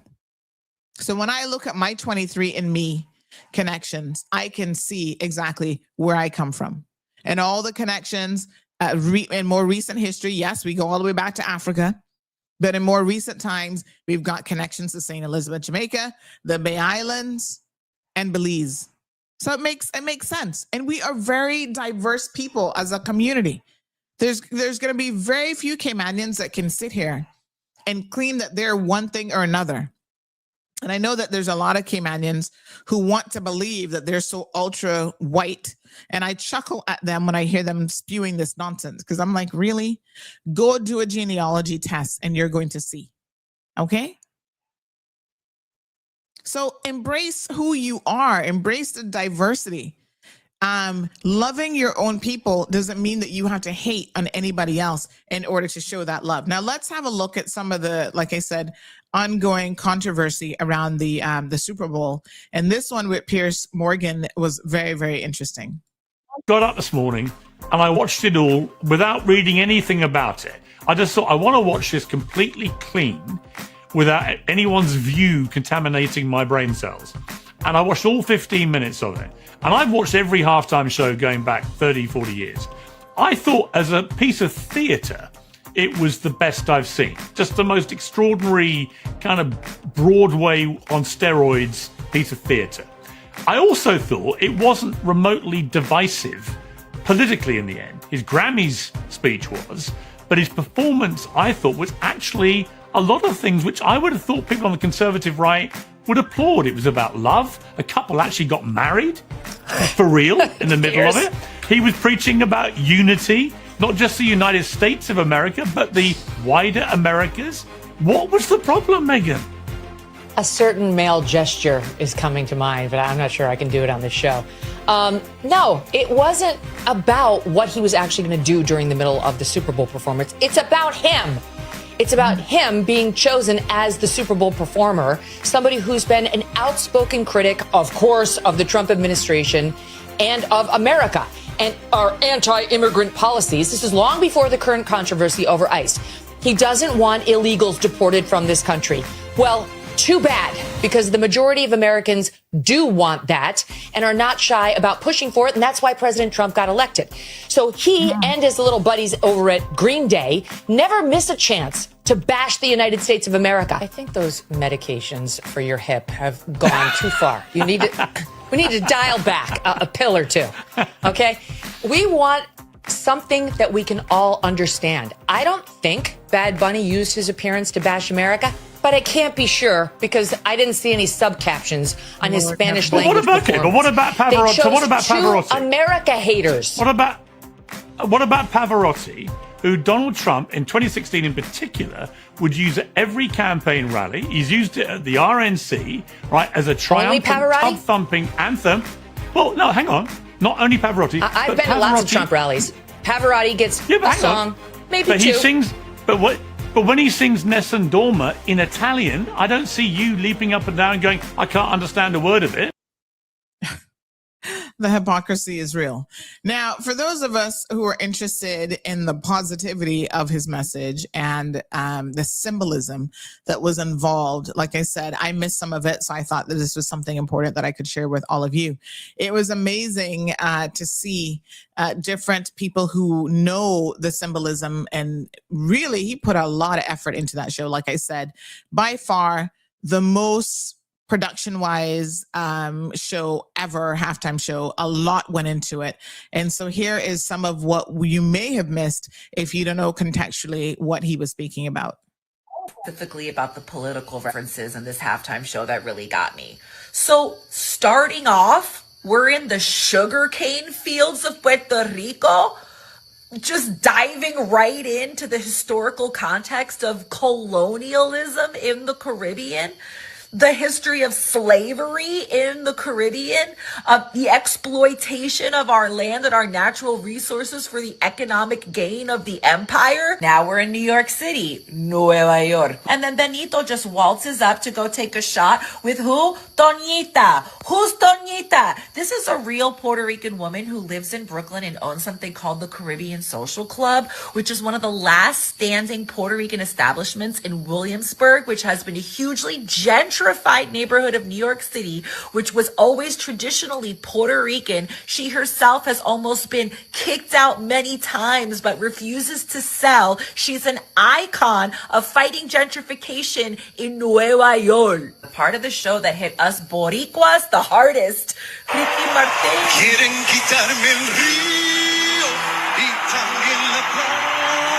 And let me read what he's saying here, because I again did not the hardest. Is actually saying they want to take away my river. This is what Ricky Martin was saying. They and also my beach. Yes, they want my neighborhood. and for grandma to leave. No, don't let go of the flag. I'm just interpreting, or forget the liloli. Let me keep reading here 1 second. Lilolai, I don't want them to do to you what happened to Hawaii. So this is what Ricky Martin, I'm just going to back it back up here, but this is what Ricky Martin was actually singing. So the same things that we're talking about, like taking away our beaches, our beach access, our land, we have to remember, and I hadn't really thought of this, to be honest, but we have to remember that Puerto Rico is actually a colony of the United States of America. So they don't have full rights as a state. And some Puerto Ricans believe that they should be fighting for independence. And so they've even made their original flag, which was a sense of their own independence and pride and whatever, they've actually made it illegal for them to even have that flag. Can you imagine? But let's keep listening. Of fighting gentrification in Nueva York. The part of the show that hit us Boricuas the hardest, Ricky Martin. Quieren quitarme el río y también la playa. Quieren el barrio mío y que abuelita se vaya. No, no, suelte la bandera ni olvide el lilolai. Que no quiero que hagan contigo lo que le pasó a Hawái. Ricky Martin from Puerto Rico just sang a Bad Bunny song saying, I don't want to happen to us what happened to Hawaii. A blatant call for independence and sovereignty and decolonization of Puerto Rico. And then we go straight into this. Actually simulated the problems with our power grid in Puerto Rico, which is a direct consequence of us being a colony, and the privatization of our power grid by the USA. Then Bad Bunny emerges from the fields carrying the Puerto Rican flag, but not just any Puerto Rican flag. This is the light blue Puerto Rican flag, which is the original colors. And this is the flag that they banned. And then we were only allowed to get our flag back when... I mean, I had no idea that this even happened, but apparently the Puerto Rican flag was banned under the gag law, Ley de la Mordaza, or Law 53, which was enacted on June the 10th, 1948 by the U.S. Boy, wow. Didn't know they were such imperialists. They changed it from light blue to that navy royal blue to match the blue in the American flag.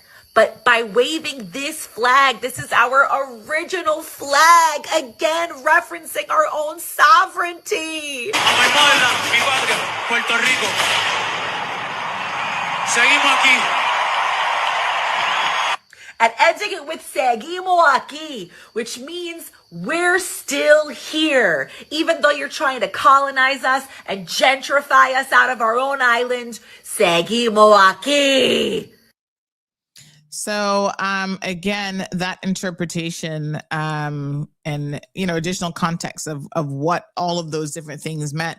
Remember, during that hurricane, Puerto Rico was without power for like 6 months, and their mother country, the United States of America, just threw them a little bit of toilet paper and said, I guess, like, figure it out. They totally mishandled all of that. But here's another perspective, again, from the Latin American community. We have to lean to them because they know their history. They know their story. They know all the symbolism. So we lean to them to understand what all of this is all about. Understand or speak Spanish to feel the joy and to feel the unity and the message of inclusivity that was there. Yeah. Of course, I've been going to Puerto Rico since I was a little kid, since my mother is from there. And it was such an homage to the island, La Isla del Encanto. Yeah. It was so beautiful to see the sugarcane in Puerto Rico, to see the pava hat. And, people kept on asking me, like, what is this? What were you wearing on Friday? This hat used to be worn by farmers in Puerto Rico, right, working the sugarcane fields. And it's just made from palm straw. Mm-hmm. But at some point, it was sort of, it meant poverty. But Puerto Ricans reclaimed it, and instead of it meaning like el jibarito, like the farmer, it means your connection to the land, to the island, and that's why we wear it with such pride. And then, you have men playing dominoes, you have the music, you have the casita. It was just joyful. And I think a very important political statement that was made is that the power grid in Puerto Rico has been a problem for so long. It's a problem historically. It's been corrupt. It's run by a company that doesn't own it, but the contract guarantees payment regardless if the electricity works or not. And so Puerto Ricans have the highest electrical bills in our country. And the grid goes down all the time. I was there for New Year's Eve. Grid goes out, and so I think the fact that he highlighted so many of the things about Puerto Rican culture and then all Latino culture, when the Latino community is under attack right now in this country, I think it meant not only a lot to Puerto Ricans, but to every Latino and every American as well. So I was verklempt. Yeah. It's just wild, and here is an appreciation. And I think this is where I have a lot of mad respect for this, is what it took to actually put this show on was nothing short of truly amazing. Like you could see it in the production, the final production elements of it was just like, wow, how did they do all of this? And here's a little bit of insight into how it was done. A football field into a Puerto Rican landscape, launched nearly 10,000 pyrotechnics, and blessing a couple's union, here's how Bad Bunny's incredible Super Bowl halftime show came to life. Each time in its nearly 60-year history, putting on the Super Bowl halftime show gets harder. While last year's Super Bowl with Kendrick Lamar had to grapple with bringing a gutted GNX onto a stage on sensitive turf, this year's hurdles related to recreating Bad Bunny's home of Puerto Rico at Levi Stadium's real grass field in under 8 minutes. The NFL's guidelines for this year wouldn't allow more than 25 carts to transfer equipment onto the field, as they tear up the grass. To solve the problem, Bruce and Shelley Rogers, the legendary producers behind the halftime show for nearly 2 decades, came up with an idea, getting nearly 380 people to become sugarcane and other plants instead. Under their plan, the sets would be safely rolled out on 25 carts, equipped with turf tires. Meanwhile, palm trees and telephone poles would be rolled out in a similar way to how the streetlights were placed for Lamar's street scene from the previous Super Bowl. The team only had a few weeks to fabricate, source set pieces, and balance authenticity with logistical realities, Bruce Rogers told Wired. It was very dramatic and intense, but in the end, Bad Bunny did get to dance around the set he wanted, the casita, the vintage truck, and the Vega Baja feel, even if the plants were alive in a way he might not have imagined. Sunday's fiery arsenal was the biggest of any Super Bowl halftime show in the last 20 or more years. Bad Bunny's set required 9,852 theatrical pyrotechnics, like color, smoke, and fireworks. This includes the finale's massive Puerto Rican flags, which lit up the sky as the performers left the field. Oh, and about that wedding scene, it was a real couple. Bad Bunny has gotten hundreds of wedding invites from fans over the years, and he wanted to celebrate at least one couple's nuptials, Bruce Rogers says. Bad Bunny's performance comes at a markedly fraught time for America and American sports. The artist, who took home 3 trophies at the Grammys, has not performed in the U.S. as part of his current world tour over fears of ICE raids happening at his concert. But despite the opposition, Bad Bunny's show ended with a message of unity, scoring a touchdown and waving flags from all over the Americas. Shelley Rogers explains the performance as a way of saying, we're all the same, and we're all on this journey together. All right. So again, I think it was a phenomenal show, and I congratulate them for putting it on. Bad Bunny, big up yourself. You really represented well. You did a phenomenal job. And, people don't understand what goes into it. There's other videos that depict really what they had to do to put this show on.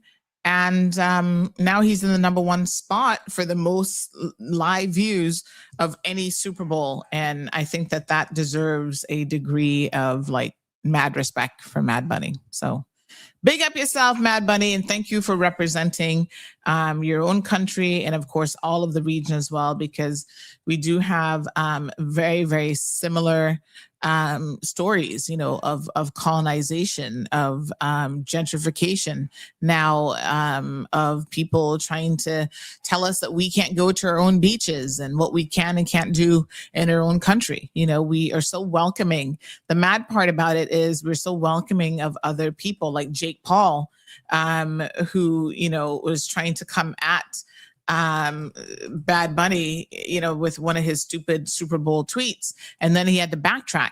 And the crazy thing about it is Jake Paul is one of those people who moved to Puerto Rico in order to get the benefits of not paying any taxes. And then you go there and you're trying to tell these people who they are and, you know, how they should live. And, you know, it's like, dude, come on. Yeah, I think even his own brother end up calling him out, which should say a lot about him. Like, dude, really? It's just madness. Like, everybody wants a platform these days. Everybody wants to try to have something to say. And so Logan Paul says, I love my brother, but I don't agree with this. Puerto Ricans are Americans, and I'm happy they were given the opportunity to showcase the talent that comes from the island.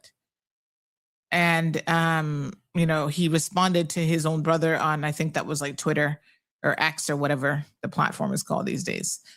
So good for Logan. You know, we have to stand up for what is right, even when it comes to speaking out on our own family members who are trying to be divisive.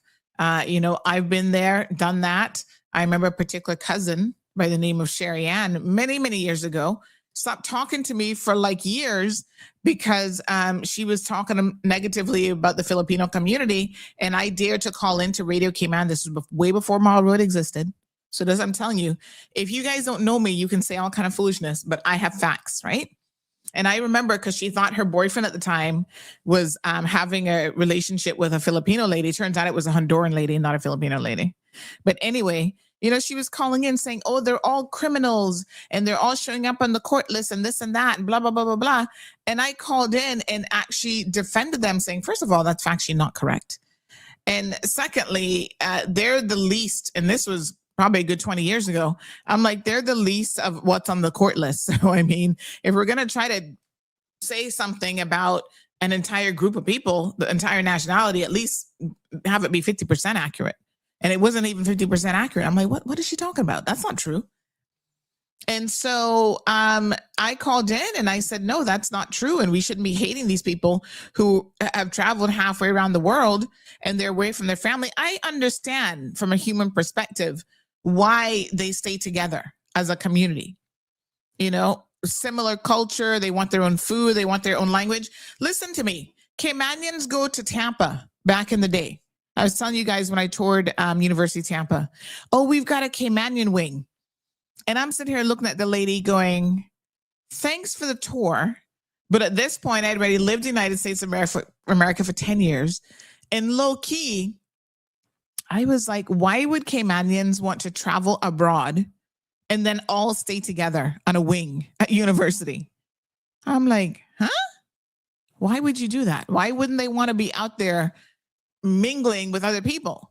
And then, you know, maturity in life. I was only, 17 years old at the time. And I thought that was weird. But then I got it later on. I'm like, okay, I get it. You're away from home. Back then, I guess Tampa was still far. You know, Cayman Airways had already opened the route, but, you know, Tampa was still far away. And so, yeah, everybody wants to be around their own people. You know what I'm saying? When y'all travel, what do you look for? Oh, where can I find Caribbean food? Where can I find a curry chicken? And if you can't find any Caymanians on campus, then you do the next best thing, which would be Caribbean people. So if you can find Jamaican people, you're going to link up with Jamaican people, right? If you can't find Jamaican people, you're like, okay, who else we got in the Caribbean? Barbados, Trinidad, any Trinidad in the house, you know? So it is human nature, quite frankly, to want to be around the familiar, around people who speak our language, who speak our dialect, who understand us, who understand our desire for a little bit of curry chicken and you know, whatever, who understand fritters, right? And that's what we do. Most of us don't want to get out of our comfort zone and try to explore other people, other cultures. Even when we travel, we're still looking for the familiar. Gabby says Kendrick Lamar speaks English. And last year they were complaining that they couldn't understand him either. They just wanted a white performer. What a hot mess. Sia says, guess what would happen if Puerto Rico became independent of the United States? Chances are it'd be invaded by another country of power. Yeah, the United States would turn around and invade them. I'm just saying. That's exactly what Trump would do. Mm-hmm. Dean Gillette says, what's prohibiting Puerto Rico from getting their independence? I don't know enough about it to actually answer that question, to be honest. I don't know enough about it. And I don't know how many Puerto Ricans we have in Cayman. I don't think I've ever really met any Puerto Ricanos here. But, you know, yeah. I don't know much about it. Mm-hmm. Anyway, it is what it is, folks. You know, we navigate this world, I guess, the best that we can. And so it's a hot mess. We've talked about this halftime show more than we've spoken about what was her name? Ghislaine Maxwell and the Epstein files, which, by the way, she was invited to speak on Monday to answer questions during a deposition before the House Oversight Committee, and she refused to do so. She pled the fifth or whatever and refused to answer any questions. This is a woman who's already in jail, but has had her jail sentence upgraded, her location upgraded, thanks to the current president of the United States of America, Donald Trump. Mm-hmm. So she refused to answer any questions. And there you go.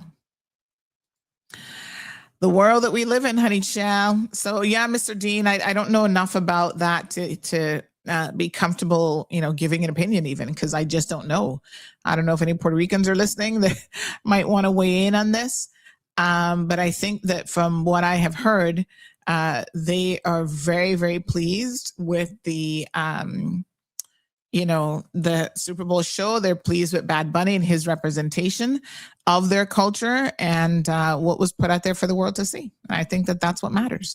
It's just sad that, you know, at the end of the day, he's an American and 73% of Americans didn't even know that Bad Bunny is an American. I guess they don't even know that Puerto Ricans are Americans. Pretty wild. Anyway, good luck to you, America. And we have people right here in the Cayman Islands going around neighborhoods, trying to break into neighborhoods. We'll post some of those a little bit later on in the Windsor Park area. I think most of these people, you know, unfortunately, who are engaging this kind of behavior on drugs. And, you know, it's pretty wild what they're up to, but they're not slowing down, trying to steal from people. So make sure that you lock your vehicles. And I'm talking about Caymanians now, for the record. So next y'all will be posting that, oh, she don't like Caymanians. Okay, y'all will be fine.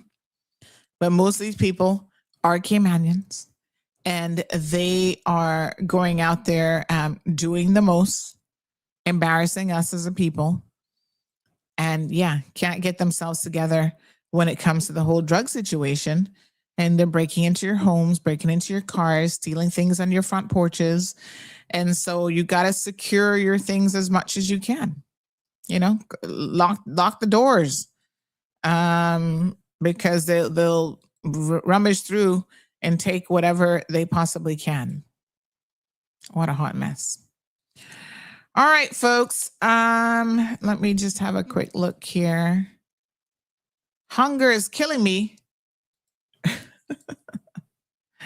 Oh gosh, is it because of the bill? Oh Lord, have mercy. Let me see. Yeah. Oh, but look at where you gone and eat, girl. $10 omelet. Yep. Scallions, mushrooms, all the. Girl, you could have gone across the street to the cafe shop and probably got that omelet for cheaper, all inclusive. So what's the $10 for? Just the eggs? Well, I tell you what, it's not any cheaper in America these days, because every time I go there and I get a bill, I'm just like, what am I paying for? That price is for what? No, sir. Ugh, what a hot mess.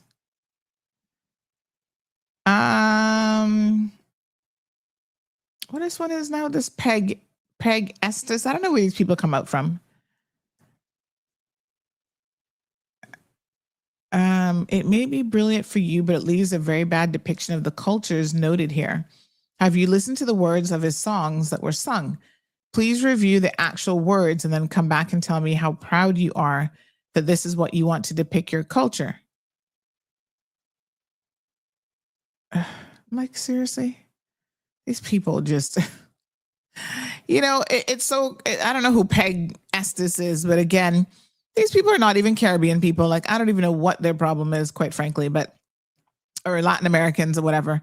But boy, they have some very interesting things because, you're arguing about, and again, I don't really know Bad Bunny, so I'm not here to defend him or his lyrics because I don't actually, I know of him mostly because of Trump. Trump has made Bad Bunny like off the chain popular, but I don't know Bad Bunny's music, and so, but I tell you what I do know is you can't get any more disgusting than when you talk about liking underage children like Kid Rock. So yeah, why aren't you guys up in arms about that? Why don't I see you commenting about, that MAGA concert, and why would they have Kid Rock, who has said in his songs how he doesn't want legal children. They have to be underage girls for him to be attracted to them. Like, I don't hear y'all talking about that. So I'm like, what? Come on now. That doesn't offend you? But you worried about Bad Bunny? And again, I don't know exactly what Bad Bunny is saying, but it's like, say what now? Right? The things that offend me is when you go, and by the way, speaking of him and his halftime show, lip syncing off key, wasn't even in sync. The point of lip syncing is it's supposed to sync so that people can't really tell you're lip syncing. But his lip syncing was so off that everybody knew that he was lip syncing. Poor Ting. What a hot mess, no, sir? Anyway, y'all are not up in your feelings about the fact that, he likes underage girls and he's sung about it. You're not up in your feelings about what Trump has said. Thank God it's 9:30, because y'all know I want to tell y'all the cold hard truth, and it's kind of hard sometimes because I can't replace certain words. Trump has said he wants to grab women by the pum pum, and y'all not upset about that. Who does that? Okay, he's admitted to sexually assaulting and raping women. And if you read the Epstein files, you see he apparently likes young children. He's actually said in his own words, 12 is a good age. And you have made him president of the United States of America, and y'all defend him. So what is it that you're complaining about with Bad Bunny? What words did he not use? Okay, you're talking about, oh, you're not proud of that? Well, you sure are proud of President Trump, and he's a pum grabbing idiot. So really, y'all are majoring in some minor shit when it comes to this stuff. But it just shows how prejudiced you are because you like Trump, because he represents, I guess, what you want him to represent, what you believe. You're okay with looking at all. You guys are taking the red flags around him and trying to color them pink or blue, pretending like, no, this man is not a pedophile, that he's not a child molester, that he's not, a rapist. A woman sued him for sexual assault and won. How do y'all get to ignore that? And then when he went back and tried to say all kind of foolishness about the woman, she sued him again, and the court said, you need to stop because you're going to have to pay her money. How do you ignore all of that and then hyper focus on Bad Bunny and what you claim you don't like about his songs? Well, I don't hear nothing about Bad Bunny out there touching people's children. I don't hear him grabbing people by no pum pum. So what's the problem?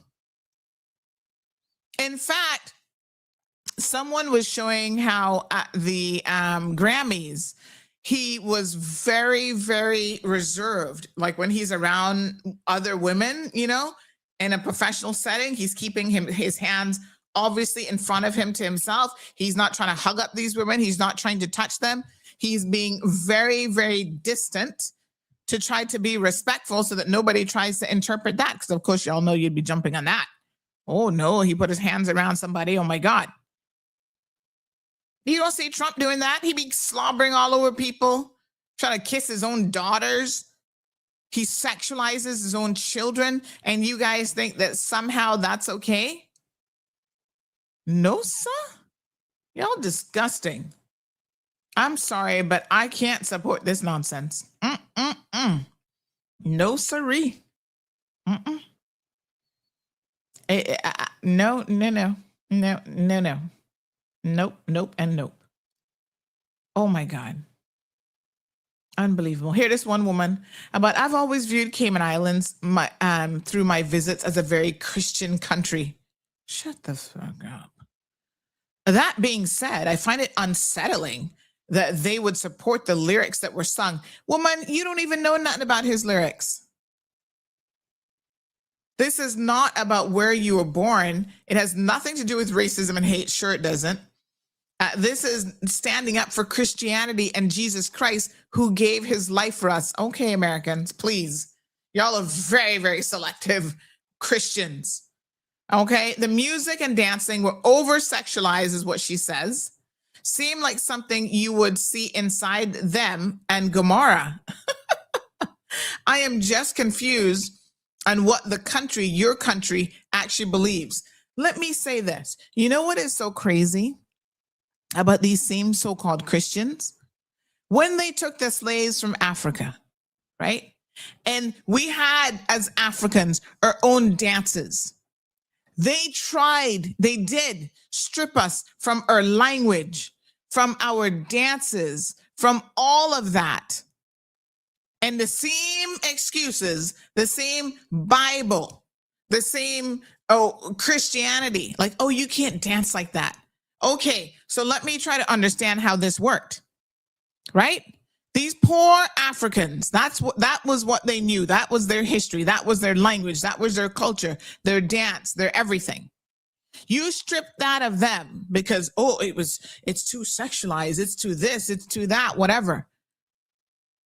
And then your fathers, brothers, all the slave owners were brutally raping the poor slaves on the plantation, both men and women, on a regular and daily basis. And yet you guys are the epitome of what it means to be Christians. Help me understand now how this works. You guys have an atrocious history, America. Y'all need to stop it. So she claims, Sia is saying the same thing that she did. You're talking about an old song he sang when he was 18 years old. Sia, do you think it matters?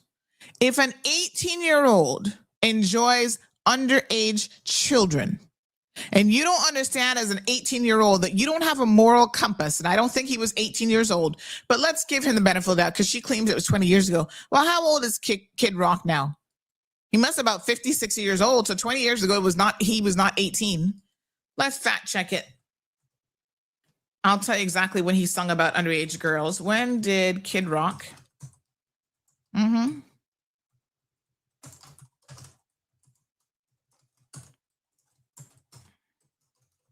Hold on. Let's find out exactly how old he was. But this, for me, is a matter of semantics. Because if even as an 18-year-old, if you don't have a moral compass that you appreciate people who are your own age or, at least a little bit older, that you have to go with little children, there's something wrong with you.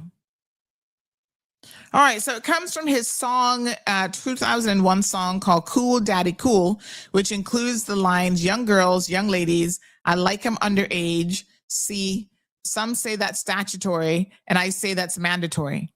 So let me tell you that he would have been 30 years old, Sia, when he sung that, not 18. A 30-year-old man. You see, this is where y'all be trying to come for me with your nonsense and your lies. And I'm going to put it here for everybody to see. He was a 30-year-old man, not an 18-year-old. But even if he was an 18-year-old, he admits in his lyrics. Some call it statutory. It is rape. Not just calling it statutory.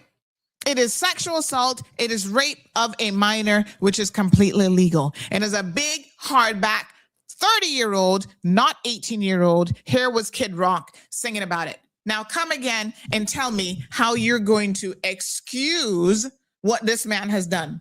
See ya, I'm going to sit here and wait for you to come up with another response that in your head will allow you to justify men going after little girls and being attracted to little girls, including your president of the United States of America. Crickets. That's all I can hear right now is crickets. You put out misinformation out there in hopes of trying to convince people that we can ignore, what Kid Rock said. And yet you want to castigate supposedly Bad Bunny for what he is saying? Y'all need to come better. Because this gaslighting, foolishness, and misinformation just is not working on me. Yeah. Because I'm going to start, like I said, I'm going to start fact checking you all. Mm-hmm.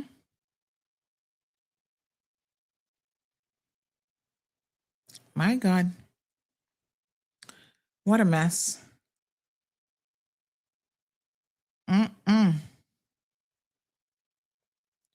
I tell you what.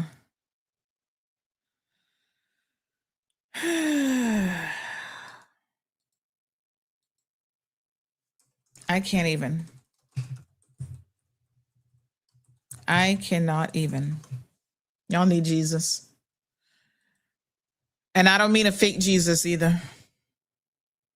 Alfred Real says colonial Christianity often condemned African culture expressions as too sexual because autonomous joy, identity, and bodily freedom threatened systems built on ownership, domination, and dehumanization.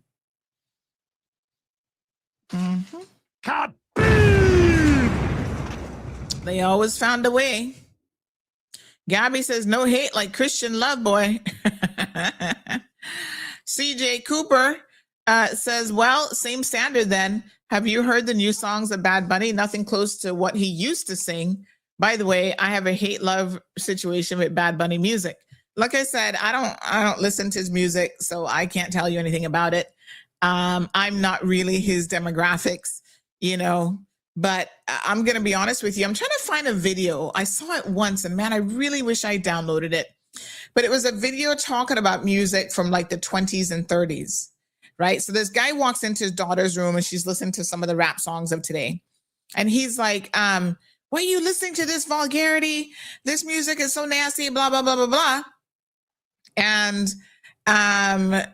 evidently, then she's like, oh, okay, let me listen to some 20s music.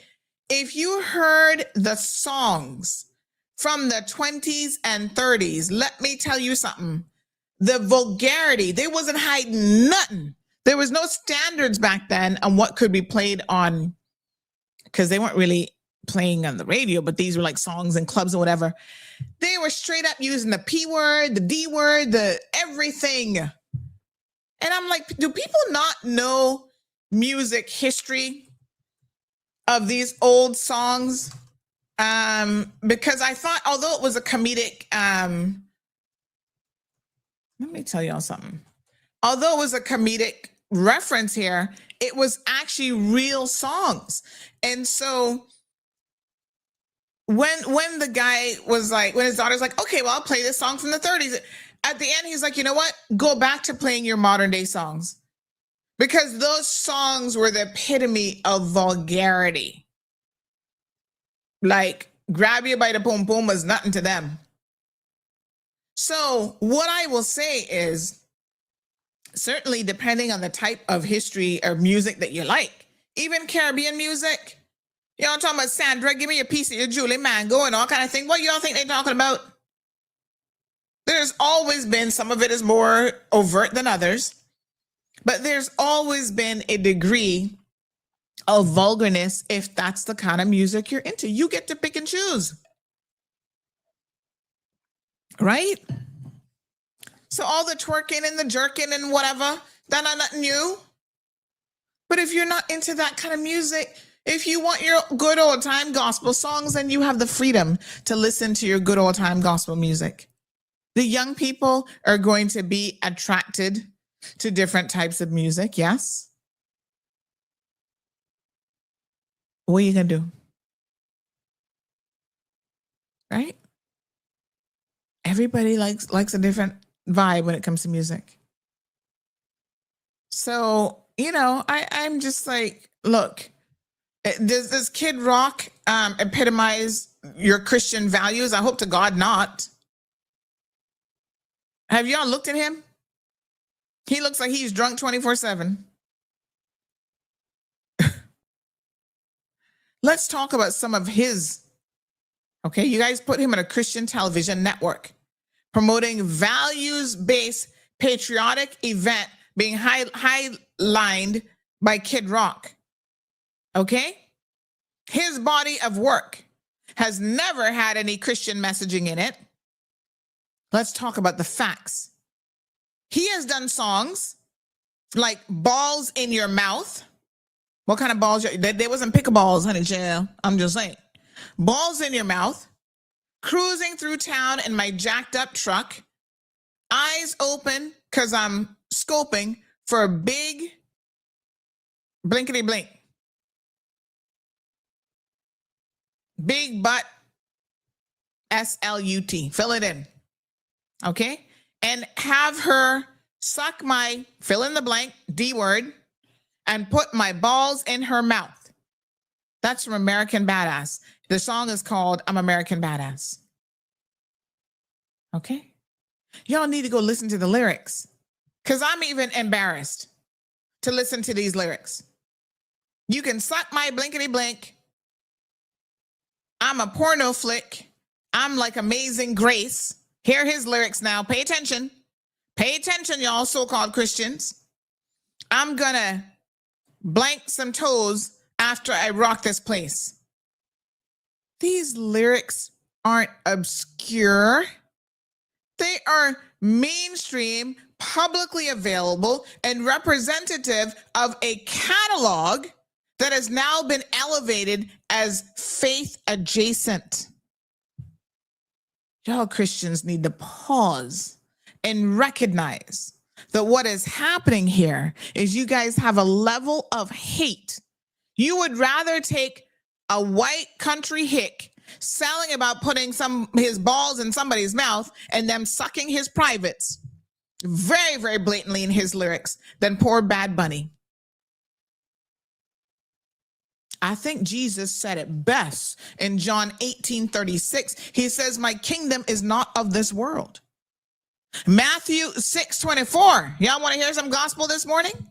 You cannot serve two masters.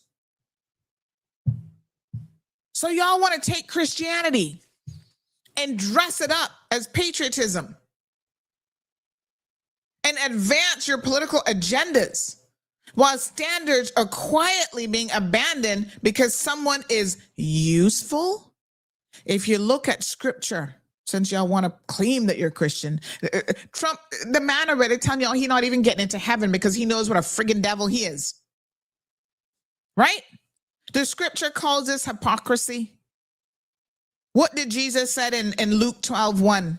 Beware of the yeast of the Pharisees, which is hypocrisy. And Paul described the same kind of performative faith in 2 Timothy 3:5, having a form of godliness but denying its power. So patriotism is not the gospel. Politics is not the kingdom of God, and Christianity is not a marketing strategy. Y'all need to look very, very closely when you want to talk about family values and try to use that language. Because I tell you what, it collapses under basic scrutiny. People notice. The man who's been divorced how many times, has had how many children out of wedlock, has cheated on every single wife. Y'all want to talk about he is faith aligned, that he's a Christian man, that he represents your values? I'm talking about President Trump now. Forget about Kid Rock for a second, because he more concerned about having his balls in somebody's mouth. Y'all need to get it together, because it just don't make no sense. He is the farthest thing from being a Christian. In fact, there's some people who believe this dude is Antichrist, because he's managed, just like the good devil when he was an angel, he has managed to confuse the masses. And it is really, really shocking.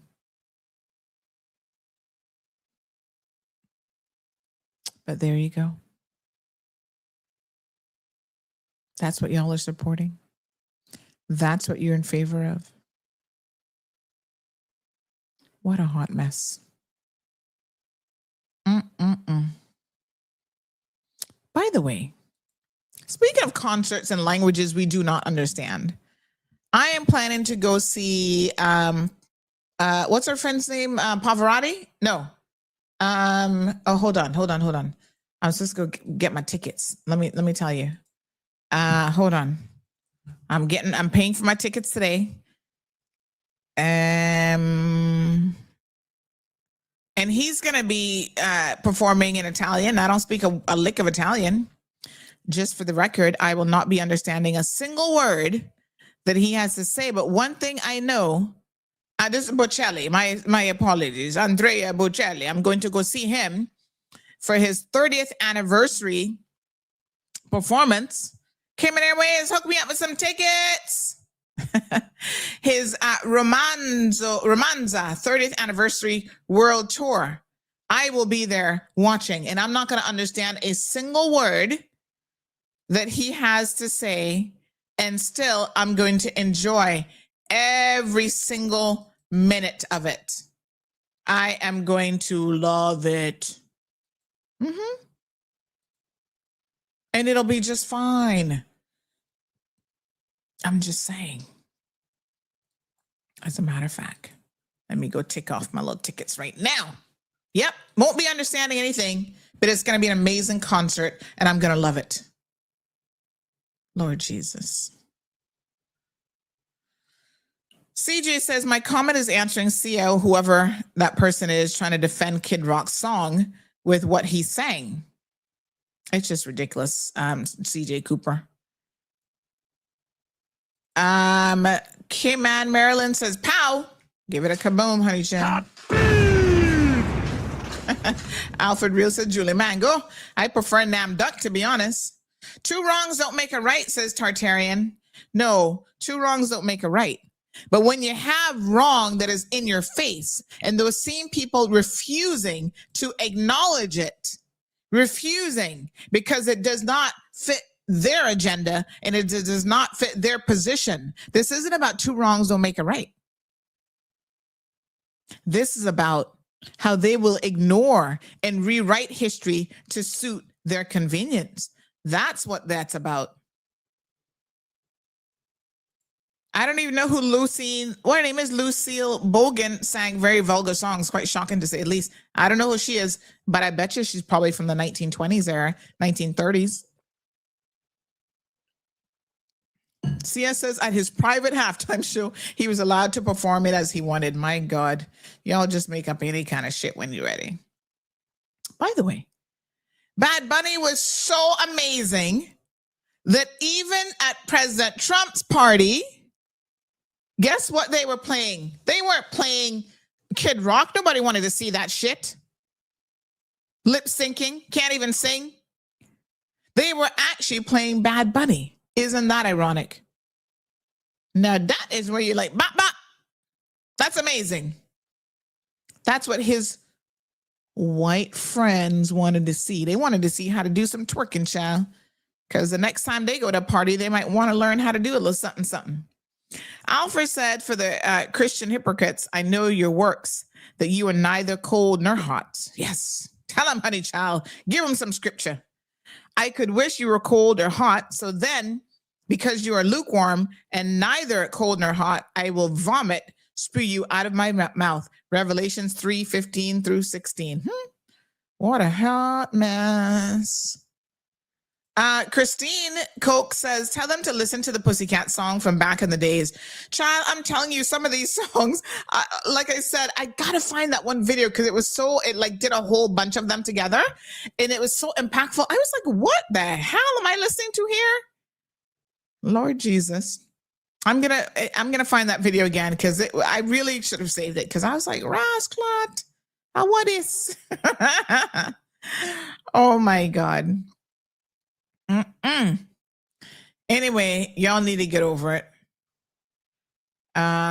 Big up yourself, Bad Bunny. Again, 135 million views. And you want to see something really, really funny? As of 15 hours ago, these were the current estimates. And this kind of made me low-key chuckle on how popular or not popular your Kid Rock performance was. Even the Puppy Bowl got more views, double the views that Kid Rock. Go puppies! Yay! Woof, woof, woof, woof, woof. Oh my gosh, so funny. The dogs outperformed Kid Rock in terms of live views. That's where it's at. The annual Puppy Bowl. They're so cute. Miss Anita says, and those people that listen to opera, how many really understand the language it's sung in? Not a single one, honey child, please. They ain't understanding nothing. Someone says another point that should be made is many people go listen and watch opera, same thing, and don't understand the words. Exactly. Yes. Good morning. These are some band songs from the 1940s. Ooh, okay. Don't let the children listen. They should be in school anyway. But I'm sure this is going to be good. And if you're extra sensitive to vulgarity, you probably don't want to listen to these songs from the 40s either. But thank you so much, astute listener. You get an A+. Let's listen to these. Ladies, here's another cautionary tale. Don't listen to me and your marriage might fail. Aye. If you and your man get into a quarrel, calm him down with a little bit of oil. Yes, sir. You know it isn't gonna suck itself, so get on your knees Oh, and get some help. Put it in your mouth, oh, lickety-split. It's Yes, up to my you God. if you swallow or if you spit. I'm even blushing. No, sir. I can't even. No. I can't even. Like, what? What the hell?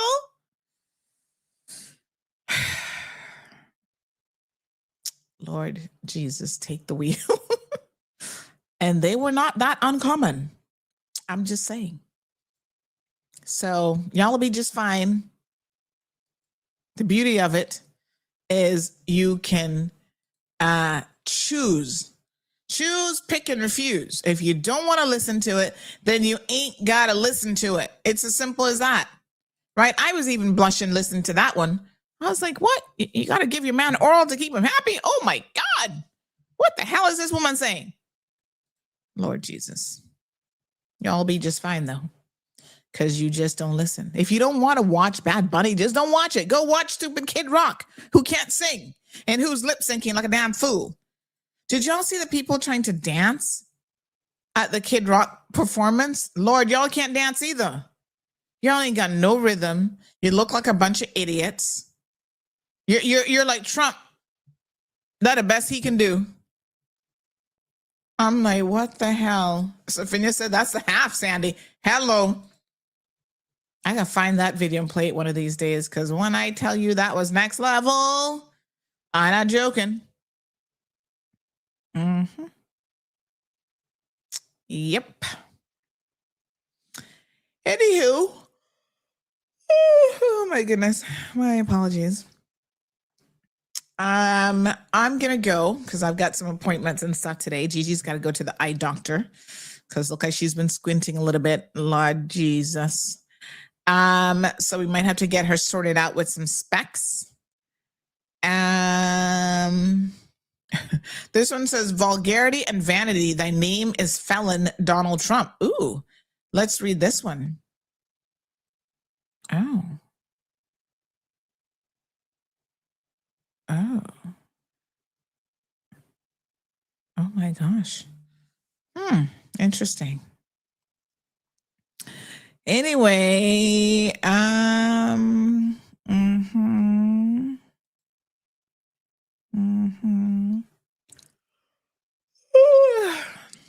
remember when well, I wasn't there, but when poor Elvis was out there twerking his hips and stuff. Oh, y'all were fainting. Oh God, oh, the hips when he was doing his little dance and gyrating. Oh God, burn his tickets. Y'all can't go to that concert. Oh Lord Jesus, you're gonna make those girls open up their legs.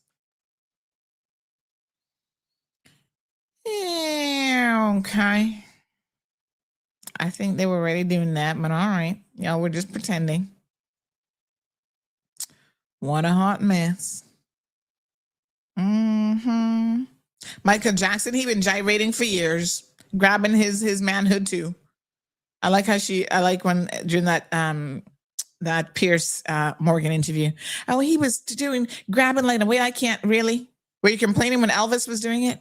When you were complaining when Michael Jackson was doing it? Get over yourselves, people. Really and truly. Good morning, Miss Ann. How are you?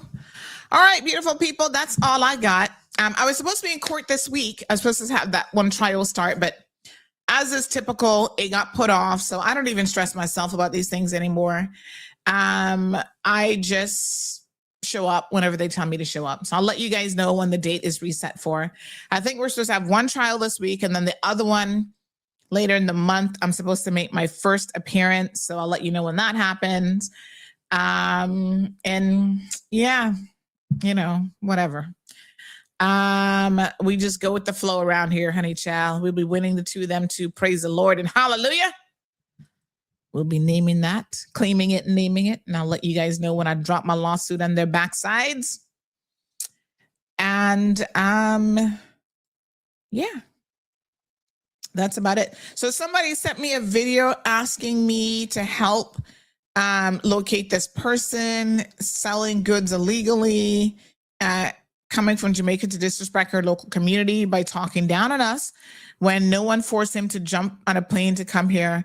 Low key, I'm sick and tired of the Jamaicans doing that. And they're only doing it because we're giving them the attention as well. So I kind of feel like maybe we need to stop giving them the attention. Ignore them, and then they will have no reason to do it. But yet he's out here in the street trying to sell fake Nike shoes and stuff like that. What you gonna do? I don't even know. Just a bunch of ridiculousness. Beautiful folks, tune in tomorrow. Tomorrow's Wednesday. Got a special guest coming in. You guys are gonna want to hear this one for the first part of the show. Have yourselves an absolutely beautiful and gorgeous Tuesday. Work hard, because there's nothing beats working hard and working smart. And we will catch up again on tomorrow morning. Okay, until then, be good at it, and we'll see you tomorrow. Thank you for tuning in to another episode of The Cold Hard Truth on Bobo 89.1 FM. Cayman's #1 talk show is live weekdays from 7:30 a.m. Never miss an episode again. Watch anytime on CMR's Facebook and YouTube channels for the latest show episodes. Don't forget to follow us online on our social media channels. And visit CaymanMarlRoad.com for all the latest news and community happenings.